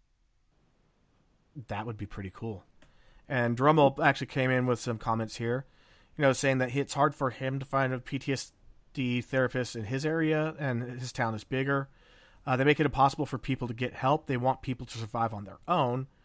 And he also pointed out obesity is a disease with big stigma. Main thing is people view mental health and obesity as something you could just get over on your own. I agree. I'm not obese myself, but I've dealt with a lot of people that have, I live in America. I live in California. There's a lot of obese people, They're all over the U.S. It's not just out there. Yeah, I know. And so I see it. I'm friends with a lot of people I've been married to people who are obese. I get it. It is. There is a lot of stigma around it. You get that whole fat shaming all the time. Like, oh, why don't you put down your cheeseburger? It's like, okay, that was uncalled for. If you exercise, you're going to be all right. It doesn't always work that way. Right, and then, of course, if you go to the gym, they make fun of you. It's like, look, I'm here trying to get better shape, so why in the hell are you giving me a hard time? Oh, most definitely. And it's like, oh, well, why don't you wait till you're skinny and you come to the gym? Or, okay, that doesn't quite work that way. I've always been bigger. I'm always going to be bigger. I used to go to the gym 7 days a week. But if you did BMI or you looked at the shape of me, people are going to say, oh, well, you're a little on the chunky side. And I'm like, okay, so I'm chunky. Deal with it. Nice. Yeah, that's kind of that's how Bexy kind of treats it. Like, because at first I don't know if you knew her back before her transformation. Anyone would make the smallest little comment, it would wreck her for days. Oh, it would me too. I'd cry a lot because I used to be a little bit bigger than I am now, and it was actually because of my thyroid cancer. I gained something like 85 pounds in a year while eating lettuce and drinking water. I couldn't help it. Yep. It was a medical condition. Hashimoto's. Yes. But people would say, oh, God, you're so fat. What are you, like 4X? And I'd be like, well, it's time to go home and look at cake now. Yeah, because and people just don't seem to understand just how those comments impact you. It's like telling someone who's depressed, oh, just get over it. Thanks, that's all I needed. I didn't think of that.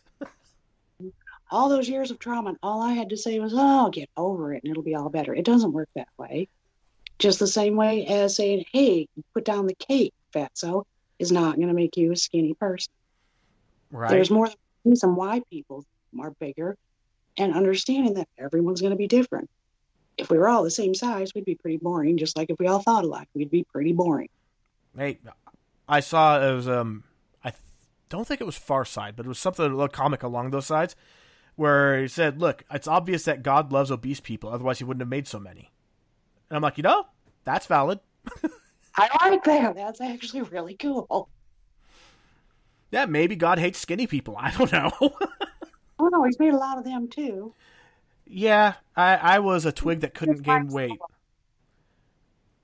I couldn't gain weight to save my life, and then I had kids, and then I got a desk job, and I couldn't stop gaining weight to save my life.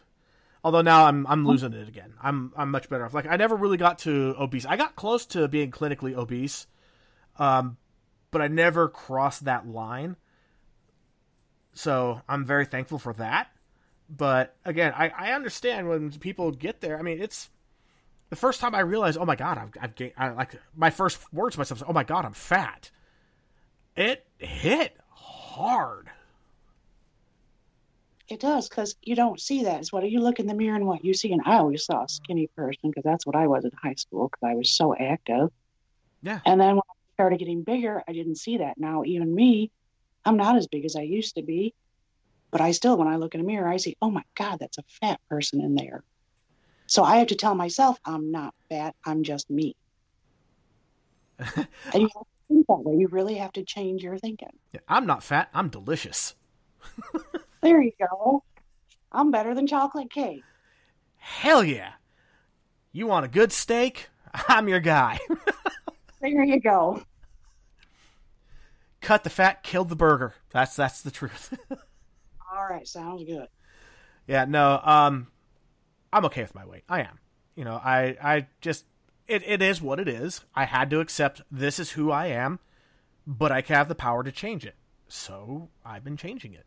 I'm fortunate that I have that power to change it. Some people, not so much. Like when you had your thyroid cancer, you didn't have the power to change it. You tried. Mm-hmm. But it didn't matter what I did. And at the time, I didn't even realize that it's not something that I could or could not do. My thyroid had actually grown so big that it was wrapping around the side of my neck. And I had 17 lumps on it, which I didn't know at the time. Holy crap. It didn't hurt and you couldn't really feel it, but I knew something was wrong. It was actually found when I went to the dentist and they had done a head and neck massage. And she's like, well, what is that thing? And I'm like, what thing? They went into the doctors and I would say within another 6 weeks, I had the whole thing removed. One of the downfalls of that is I have a paralyzed vocal cord, which sometimes makes me wheeze and sound really funky when I talk. But it's a small price to pay to not be dead. Yeah. Yeah, there's a lot to be said about that. So I am happy about that one. And then when I had my other surgery this year, it was caught early. I was lucky it was caught early because it was just going in for a routine checkup. And they're like, oh, hey, guess what? Right. Yeah. And now, at least here, they're starting to do oral screenings for any kind of cancer. Mm-hmm. Awesome. I mean, I'm sure as cursory and as like a lot of people like, oh, but I mean, really, you're just visually looking and kind of feeling around. It's like, well, I mean, for guys, you're supposed to, look and feel your boys, see if there's any lumps. For the girls, you're supposed to, look and feel your girls, try to find any lumps. Not much different. No, not really. And if they catch it, I mean, dear God, it's like cancer of breast cancer, testicular cancer, other kind of cancers. Yeah, they're bad. Pancreatic cancer, that's a death sentence for the most part. But any cancer, regardless of what it is, if it's on your face or in your head, anywhere on the head, extremely dangerous because it is so close to the brain. Mm-hmm. My grandma had skin cancer on the tip of her nose, and the doctors went absolutely ballistic because it was so close to the brain. And my first thought was it was just the tip of her nose. As I thought about it, it's like, which is only a couple inches from the brain. Right. I get that now. And that messes with you when you get it that close. Like when I had my thyroid removed, I didn't think anything of it because, I was young and dumb. And they're like, okay, you need to have it removed. I'm like, okay. And they're like, and then you got to do this and this and this and that. I'm like, well, what's the big deal? And he says, well, you realize it was choking off one of your veins, your jugular going to your brain. I'm like, no. Is that why I kept passing out and having headaches and can't think? And they're like, yep. Whew. I'm like, oh, all right. So cut it out. It's like, okay, well, eventually it's going to choke it off completely, right? And then I die? Yeah, let's get rid of it. Well, the whole reason I went in is because it was choking me. I couldn't swallow food anymore. I couldn't drink coffee. I was choking it back up. And then when I was choking on air and I couldn't breathe, I was actually choking to death, breathing in. And I said, well, something's wrong. I went to the dentist thinking, oh, there's something wrong there. And they're like, oh, go get that checked. And I go, and I'm like, oh, no, you have this. A thyroid is like normally 2 to 3 millimeters, and mine was like 4 inches. Whoa.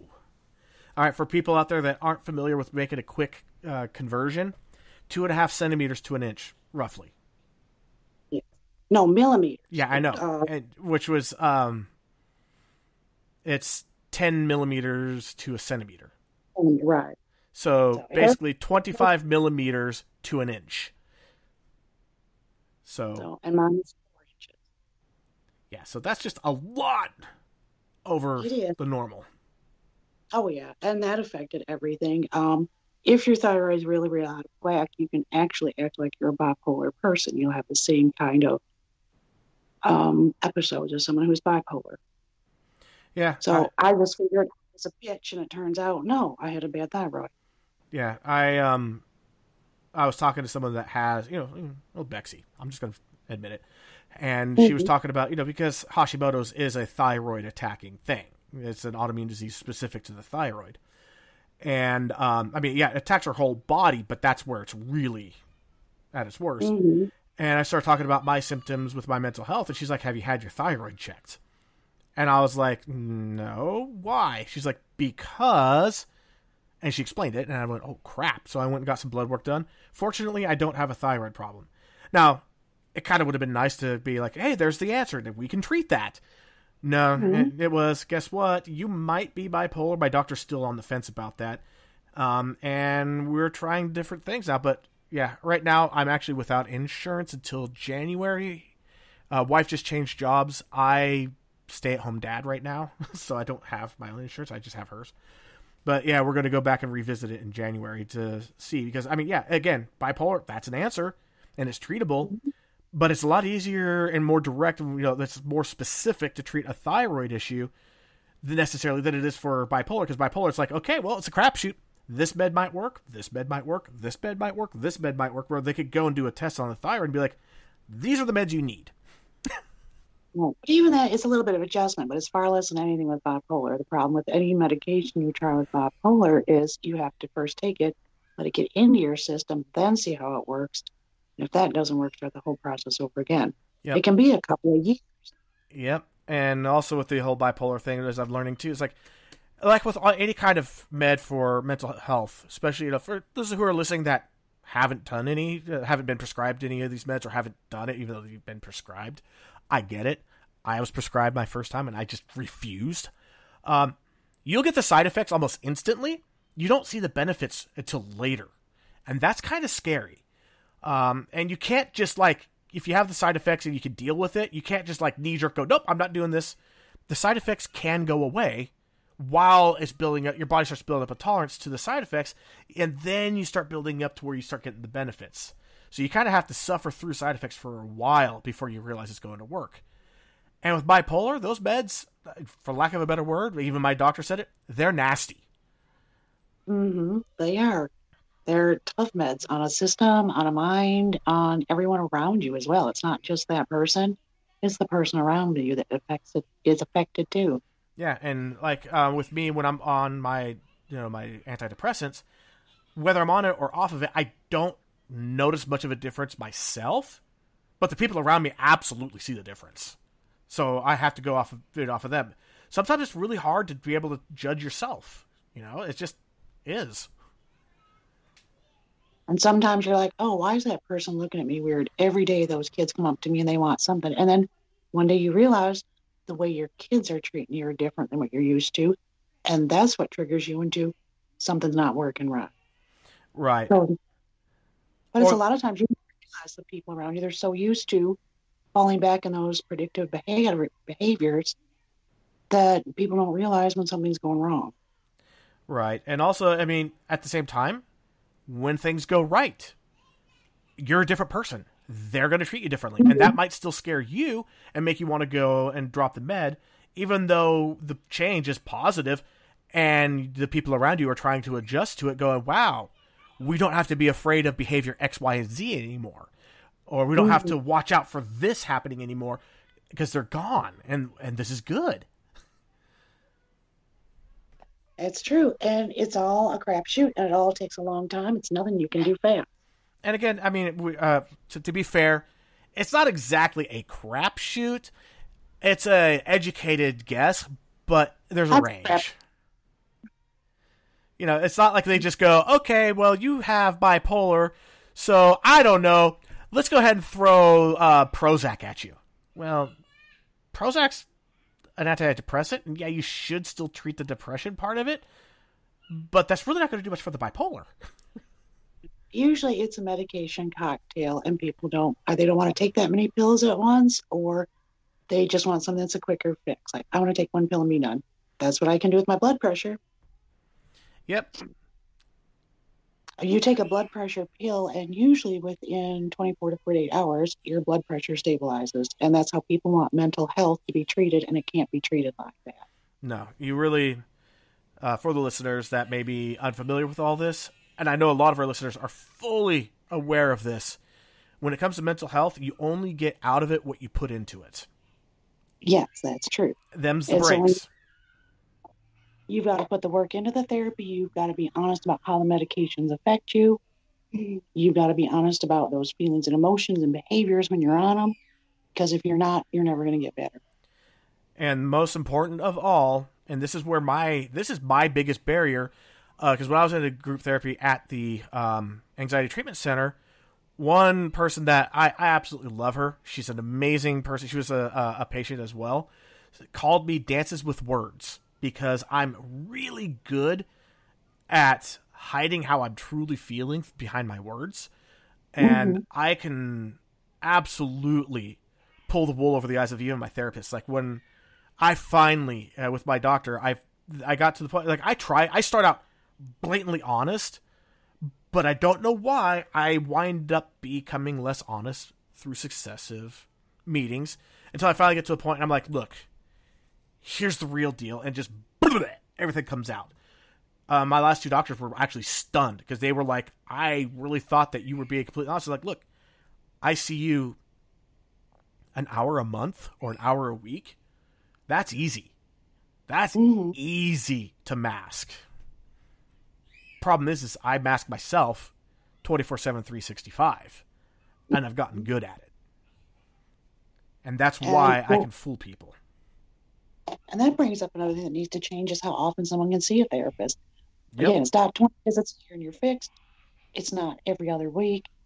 It's not once a week. Some people need to be seen every single day. Some people only need once a week. We need to reduce the stigma and encourage insurance companies to pay for what's actually needed, because it's going to cost the insurance companies and us less in the long term if people actually get the help that they need. Exactly. And there's a lot of things out there that the insurance companies have picked up on that. For example, the medications for cystic fibrosis, they'll pay 100%, even though it's $1,000 a pill and you got to take 2 pills a day. Hell of a lot cheaper than a lung transplant or a liver transplant or, a lot of different transplants. Care. It's all that aftercare that they're like, no, we don't want to, because that's long term. Yep. And $1,000 or $2,000 a day is a hell of a lot cheaper than the anti-rejection meds on top of all the other appointments and all the other medications after having that transplant. Mm-hmm. And that's how they need to treat mental health. Exactly. If we work with this person and we get them to this stable point, then they go be a productive member of society. They don't go off the deep end, for lack of anything else better to say. And it's less money for them to spend in the long run, because then you're not talking about hospitalizations or more severe medications or more severe results from it or more therapy or anything like that. It ends up being better everywhere all the way around, and it would even lower our health costs in the long term. Yep. And you're also talking about, like with severe depression and anxiety, you're also talking about less self-mutilation with the medical impact that has, less suicide attempts, less actual committed suicides, less payouts on life insurance that way. It's just less people that are on welfare or on disability. Just it's a net plus. Kids. You'll have less people who abuse their kids, less people who abuse drugs, less people who commit crimes. Yep. When you treat the mental health in the first place. And that's a stigma we got to remove. Yeah, and even people that need to go see a therapist daily, that's not even necessarily forever. That's just to get them in a stable location. And once that's that stable spot, maybe cut back a little bit, see how they do. If they survive, if they're doing well, maybe cut back to once a week or once every other week, whatever works for that person. Usually, that is just the initial point where you really need that intense, constant therapy because you're trying to break old habits along with getting the meds adjusted properly. Once those old habits are broken and new healthy habits are formed, guess what? They don't need as much therapy. They feel better about themselves. They have that confidence. They're able to go out and do things. They're able to live and enjoy life.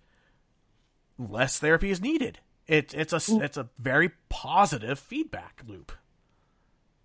It is, and people need to realize. Yeah, and of course, there's going to be those cases where, yeah, they're forever, every day, for the rest of their lives. So be it. And if that's 1% of the population, that's perfectly all right. Yeah, exactly. That's the one-off, not the norm. Because otherwise, we just start another generation of stuffer downers where they can stuff those emotions as far down as they can, and then we get more people causing more problems. I mean, let's face it, like, our parents, they inherited their parents' demons, who inherited their demons from their parents. And of course, as you are your own individual, you also pick up your own individual demons.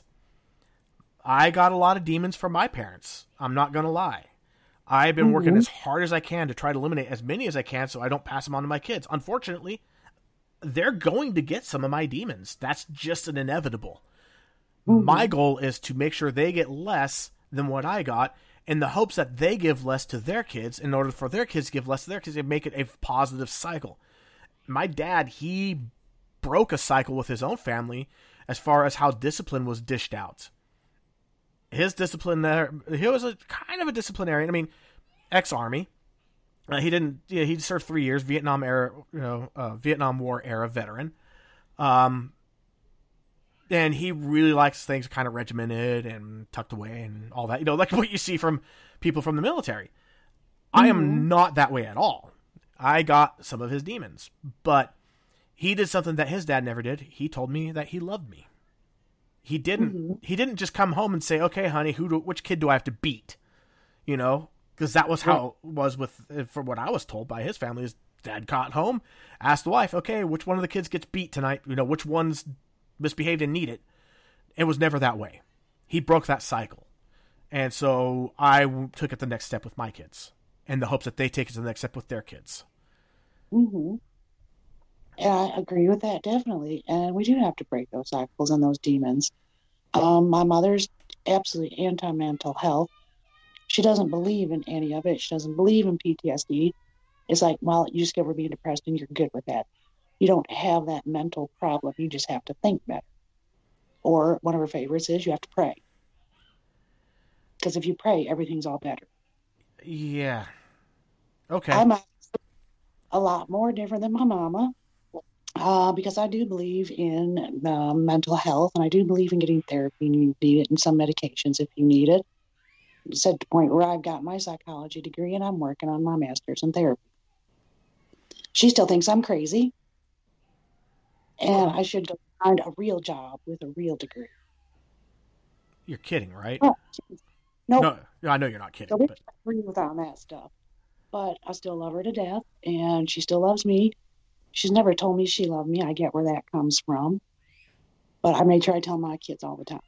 So we do. We change what we do. We change what we believe. And I might sugarcoat it a little bit when I talk to my mama about what I do for a living, how I'm going to school. Because I know she doesn't like it or agree with it and doesn't believe in it. But I know I've chipped away at her a little through the years.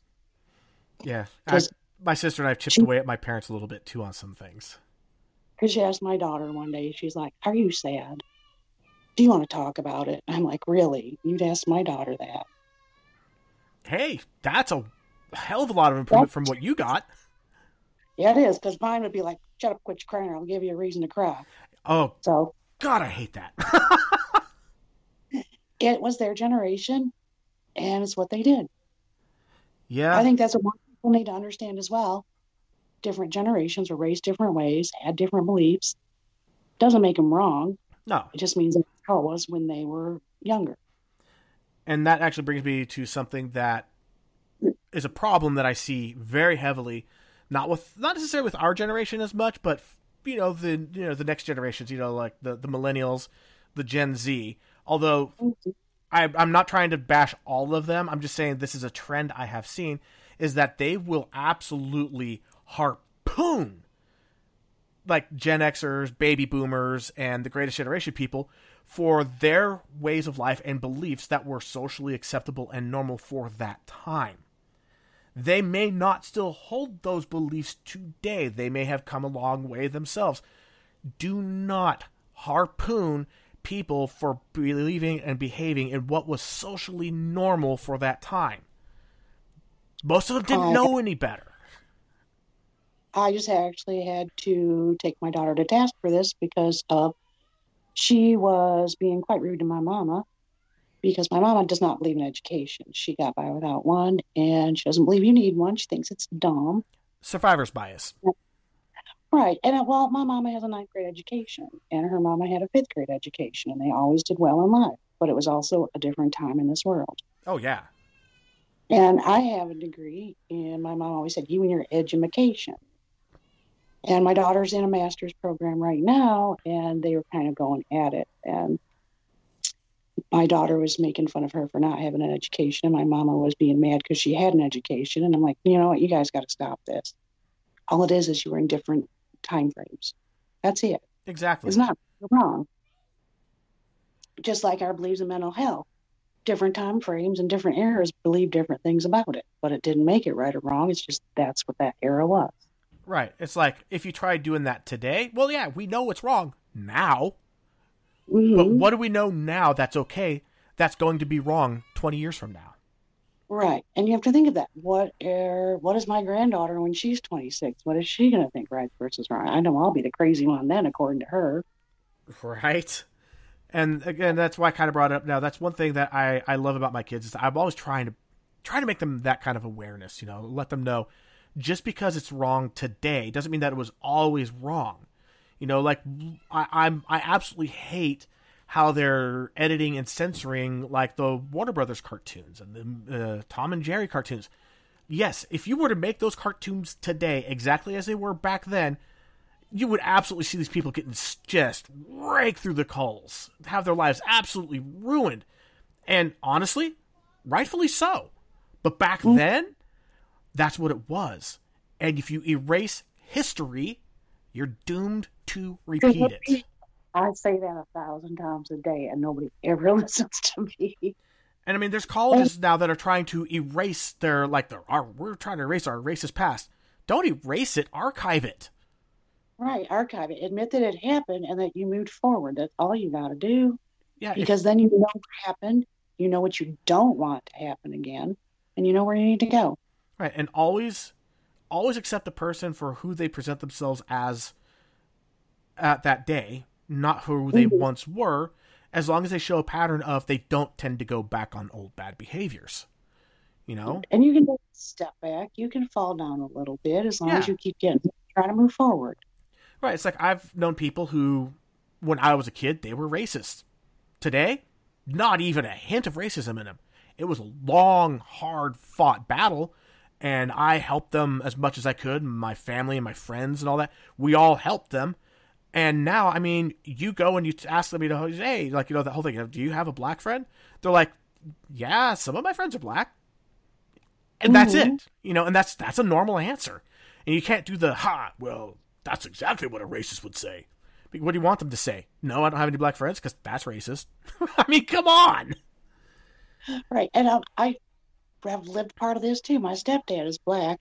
So when I was a child, either you liked me because you didn't mind that he was black, or people wouldn't talk to you because you can't be white if you're around him.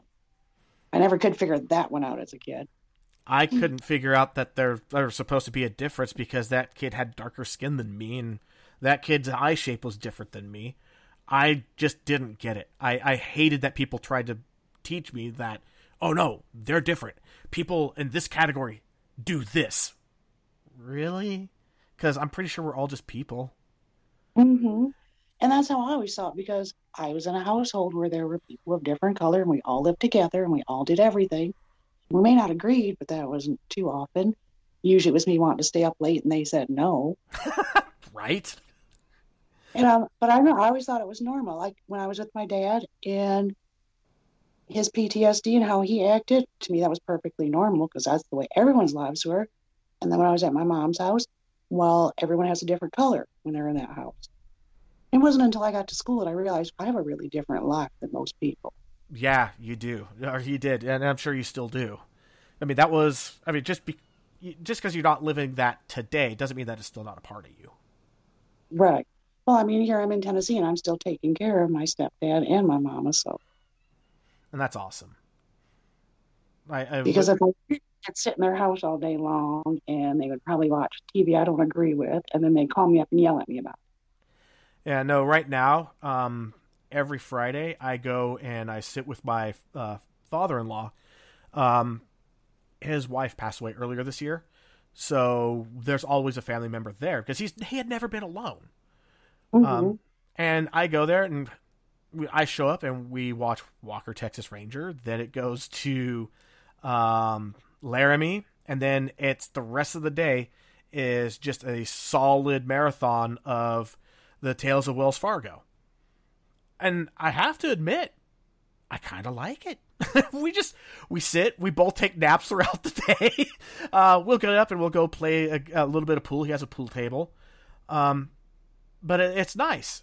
Now, when I was younger, you couldn't have caught me dead watching spaghetti westerns and stuff. But now, it's awesome. I'm getting a peek into what he was raised on, and I'm getting a peek on how his life was. And he would talk. He'll talk about his childhood on occasion. It's really cool. Mm-hmm. That is like the best thing to hear is what they lived like, what their day to day was like, how it's different, and surprisingly, how much of it's still the same. Yep. And I will say this: it's either the Tales of Wells Fargo or the Adventures of Wells Fargo. That's a freaking amazing Western. Every single one's a whodunit. It's like Dick Tracy in the Wild West. It's kind of awesome.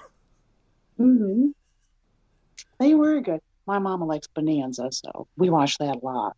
Yeah, when I go to my parents, my dad has now gotten really big into like the Gunman, Gunsmoke, and Wanted Dead or Alive. I don't think I ever actually saw that one. The rest I did, but my dad used to like to watch PBS, so we were always watching documentaries. So that's where I got my love of learning. My grandfather on my mom's side, he was really, really big on World War II airplanes. So I'd go, and he had pilot friends. So we'd go to like this little local airport. I mean, it was basically a Cessna strip. And, there's a Mustang, the World War II Mustang plane. And he'd go up in a ride with the pilot. We went to go see the Confederate Air Force, which was nothing but World War II planes. So I got to see, the B-52 bombers, got to see the Lightnings, got to see Corsairs. And he got me hooked on the show Wings. Not the TV series that, the comedy show, but like the History Channel Wings. That was amazing. I'll have to look that up so I can look into it because that does sound interesting. Oh yeah, it was like it's basically they would just take one plane and talk about the history from design, implementation, how it was used to retirement. It was amazing.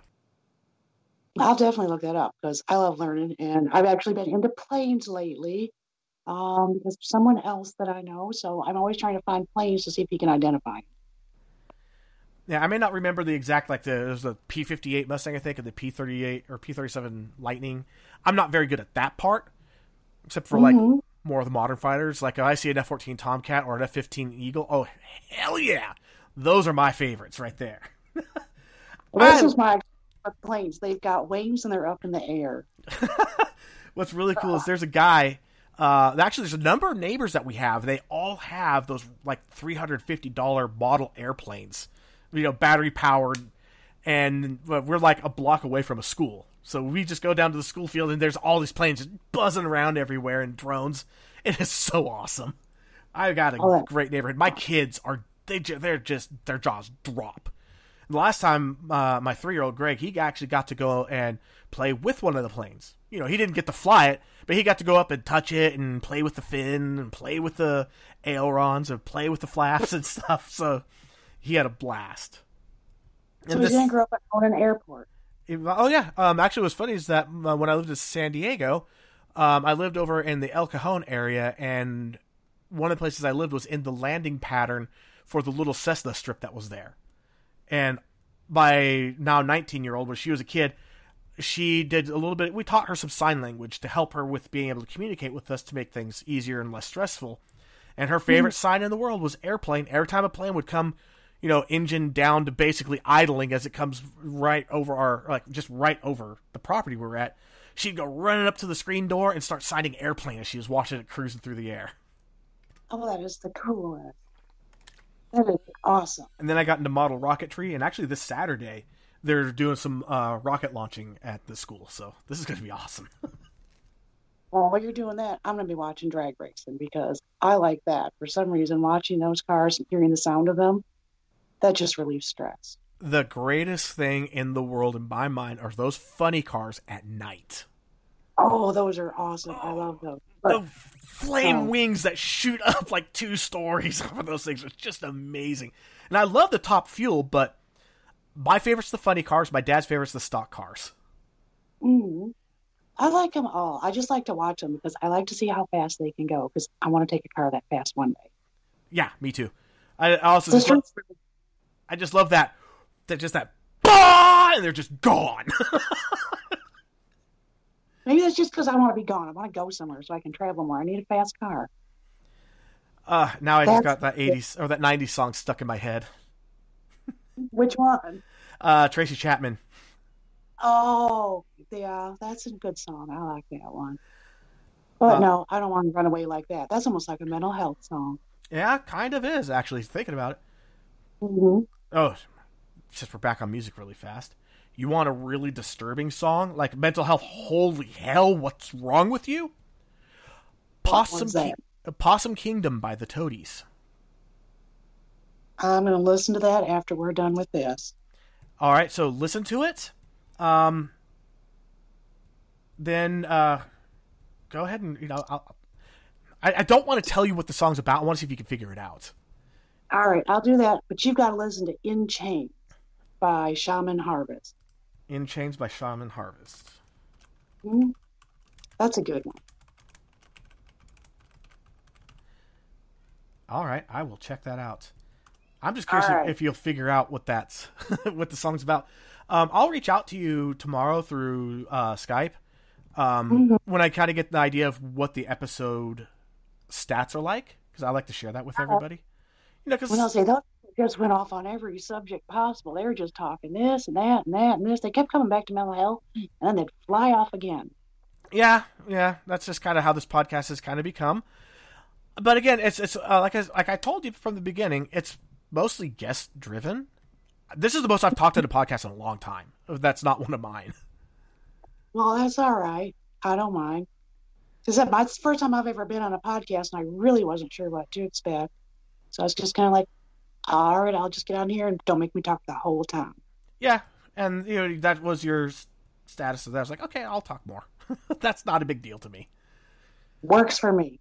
And we made it over 2 hours. Yeah. I told you we could push it to 3.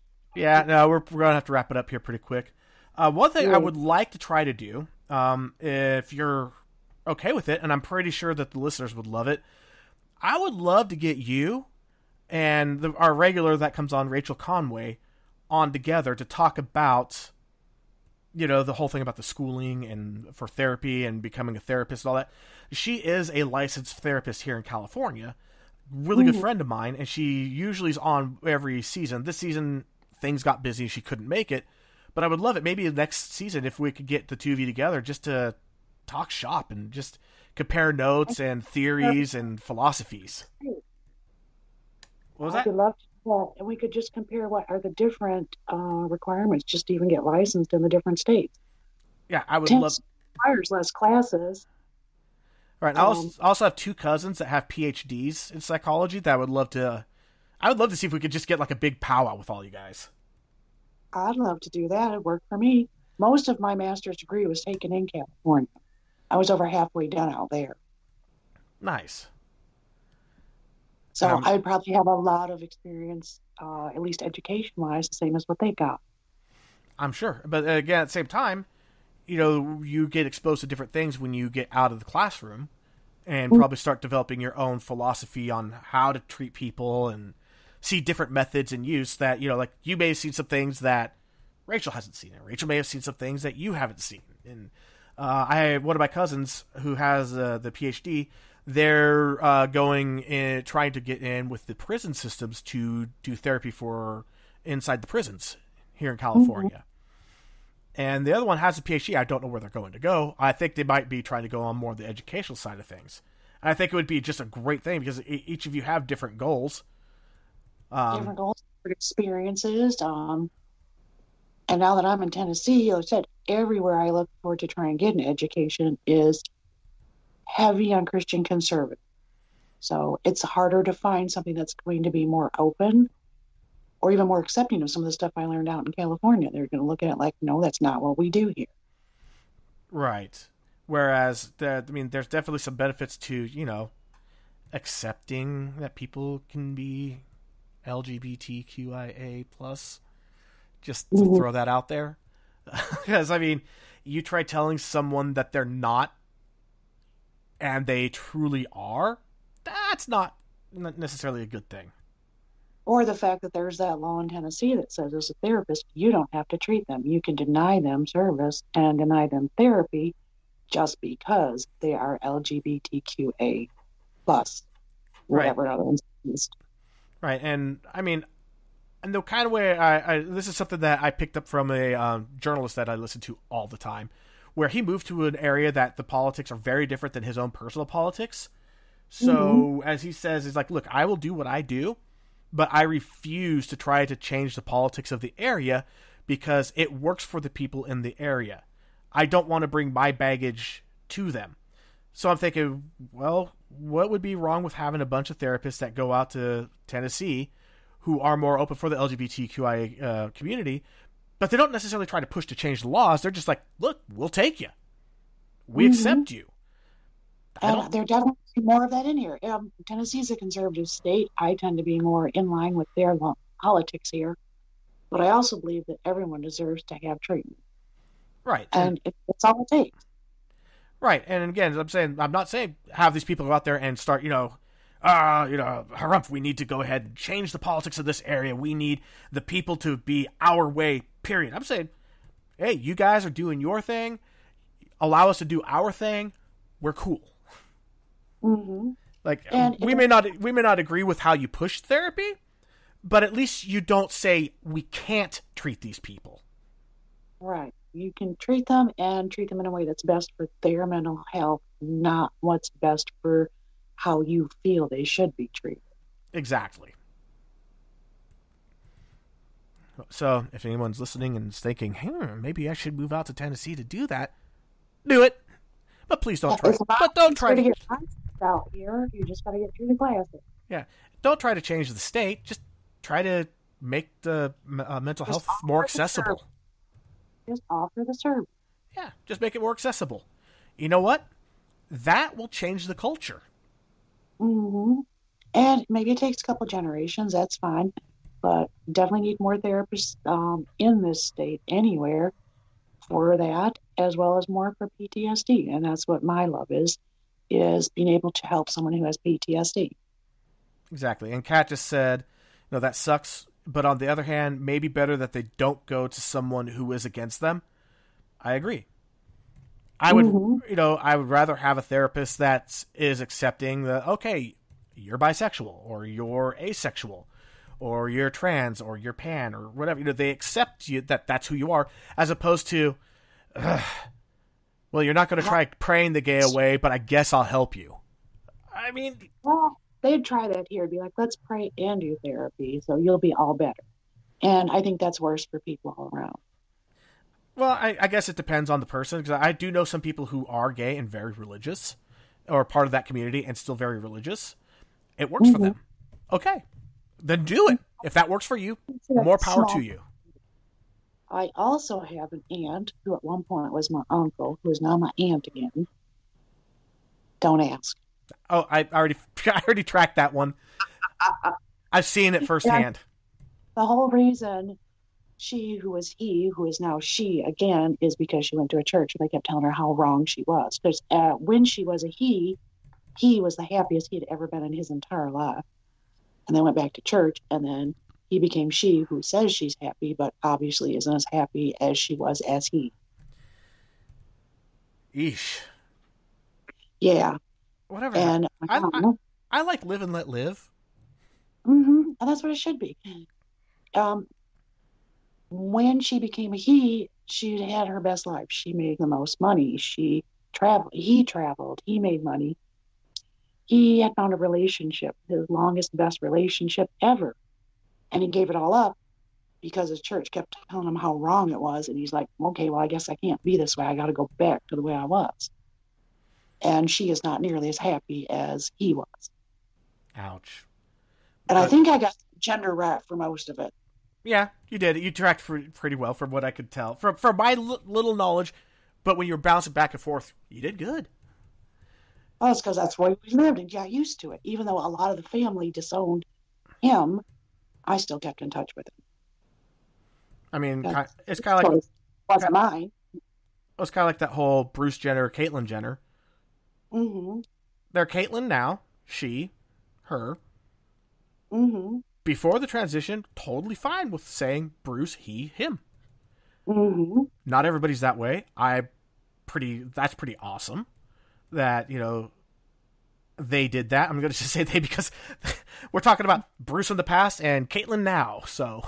Right. Sometimes you just got to say they because, we're talking about all of it. Yeah, we're doing the all-inclusive, their full lifespan. Mm-hmm. It's not like Caitlyn's saying, I want my name in the history books and my Olympic stuff changed to, Caitlyn Jenner and I was a female athlete. It's like, no, that was Bruce. I was a male athlete. Yes, I wore lacy undergarments when I raced. But yeah, I totally respect that. And that's just the way, maybe it's just me. I take people as you present yourself. I'm not going to argue with what you say you are or who you say you are because I don't know you that well.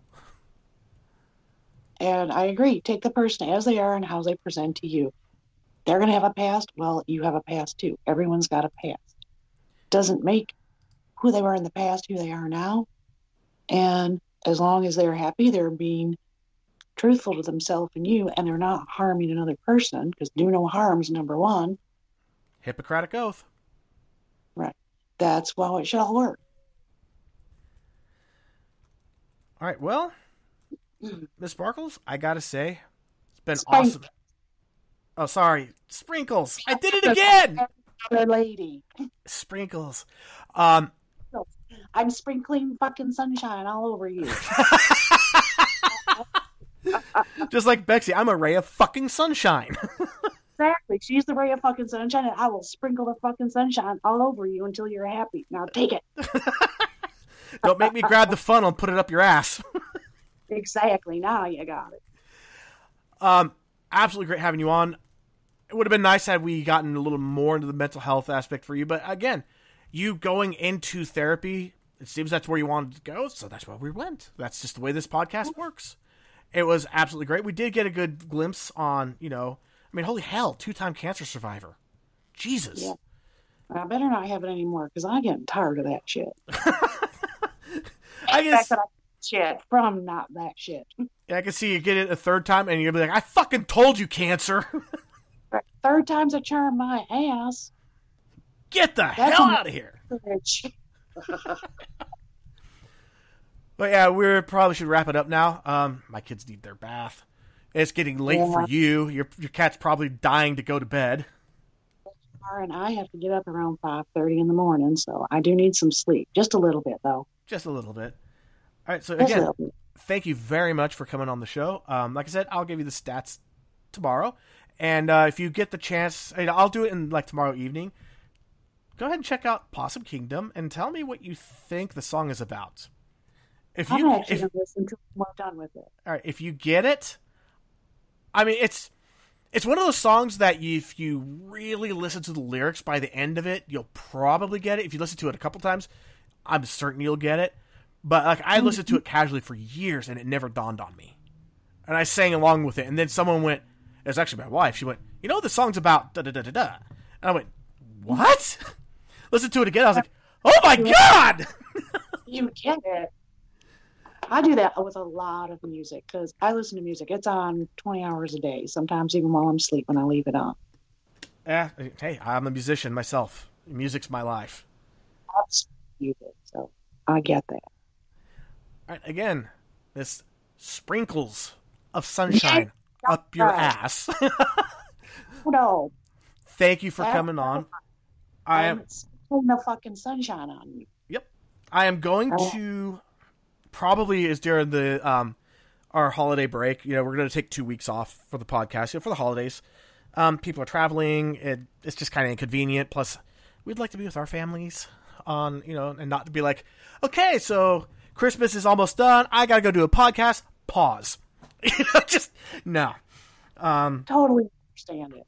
Yeah. So, and then at that time, I'm going to have some downtime. I'll go ahead and probably throw up the lighter side of Am I Mental up on the Teespring store, so that way you could get the inside jokes with the episodes attached to them.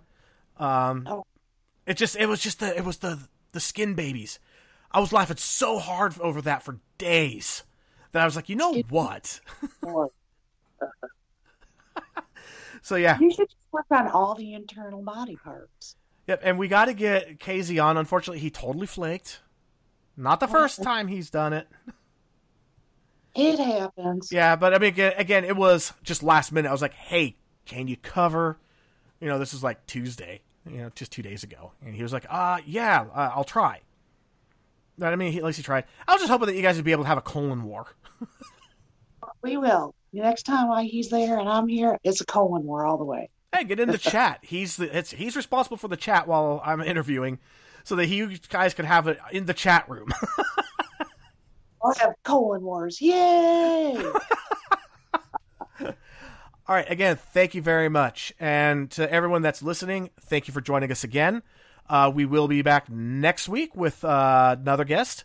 It's someone that was in the chat room that we actually were kind of pressured lightly in the chat room to join the podcast, and they agreed.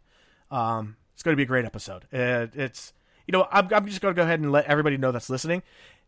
We got a chronic pain patient who is also a chronic pain patient advocate who has done a lot of activism and has actually been on the floors. I think she's been to the FDA and has talked about how the opioid restrictions are affecting chronic pain patients and other places. So, yeah, it's going to be a great episode. This one's definitely going to have some politics on it. But again, it's not just one side. We're not attacking any one side in particular. We're saying the whole system. Yo, this is messed up. So, we'll see you then. Again, my name is E. And again, thank you one more time, Miss Sprinkles. And thank y'all for having me. I really enjoyed doing this. Not bad for my first one. Not bad at all. All right, everyone, have a good night. Bye, y'all.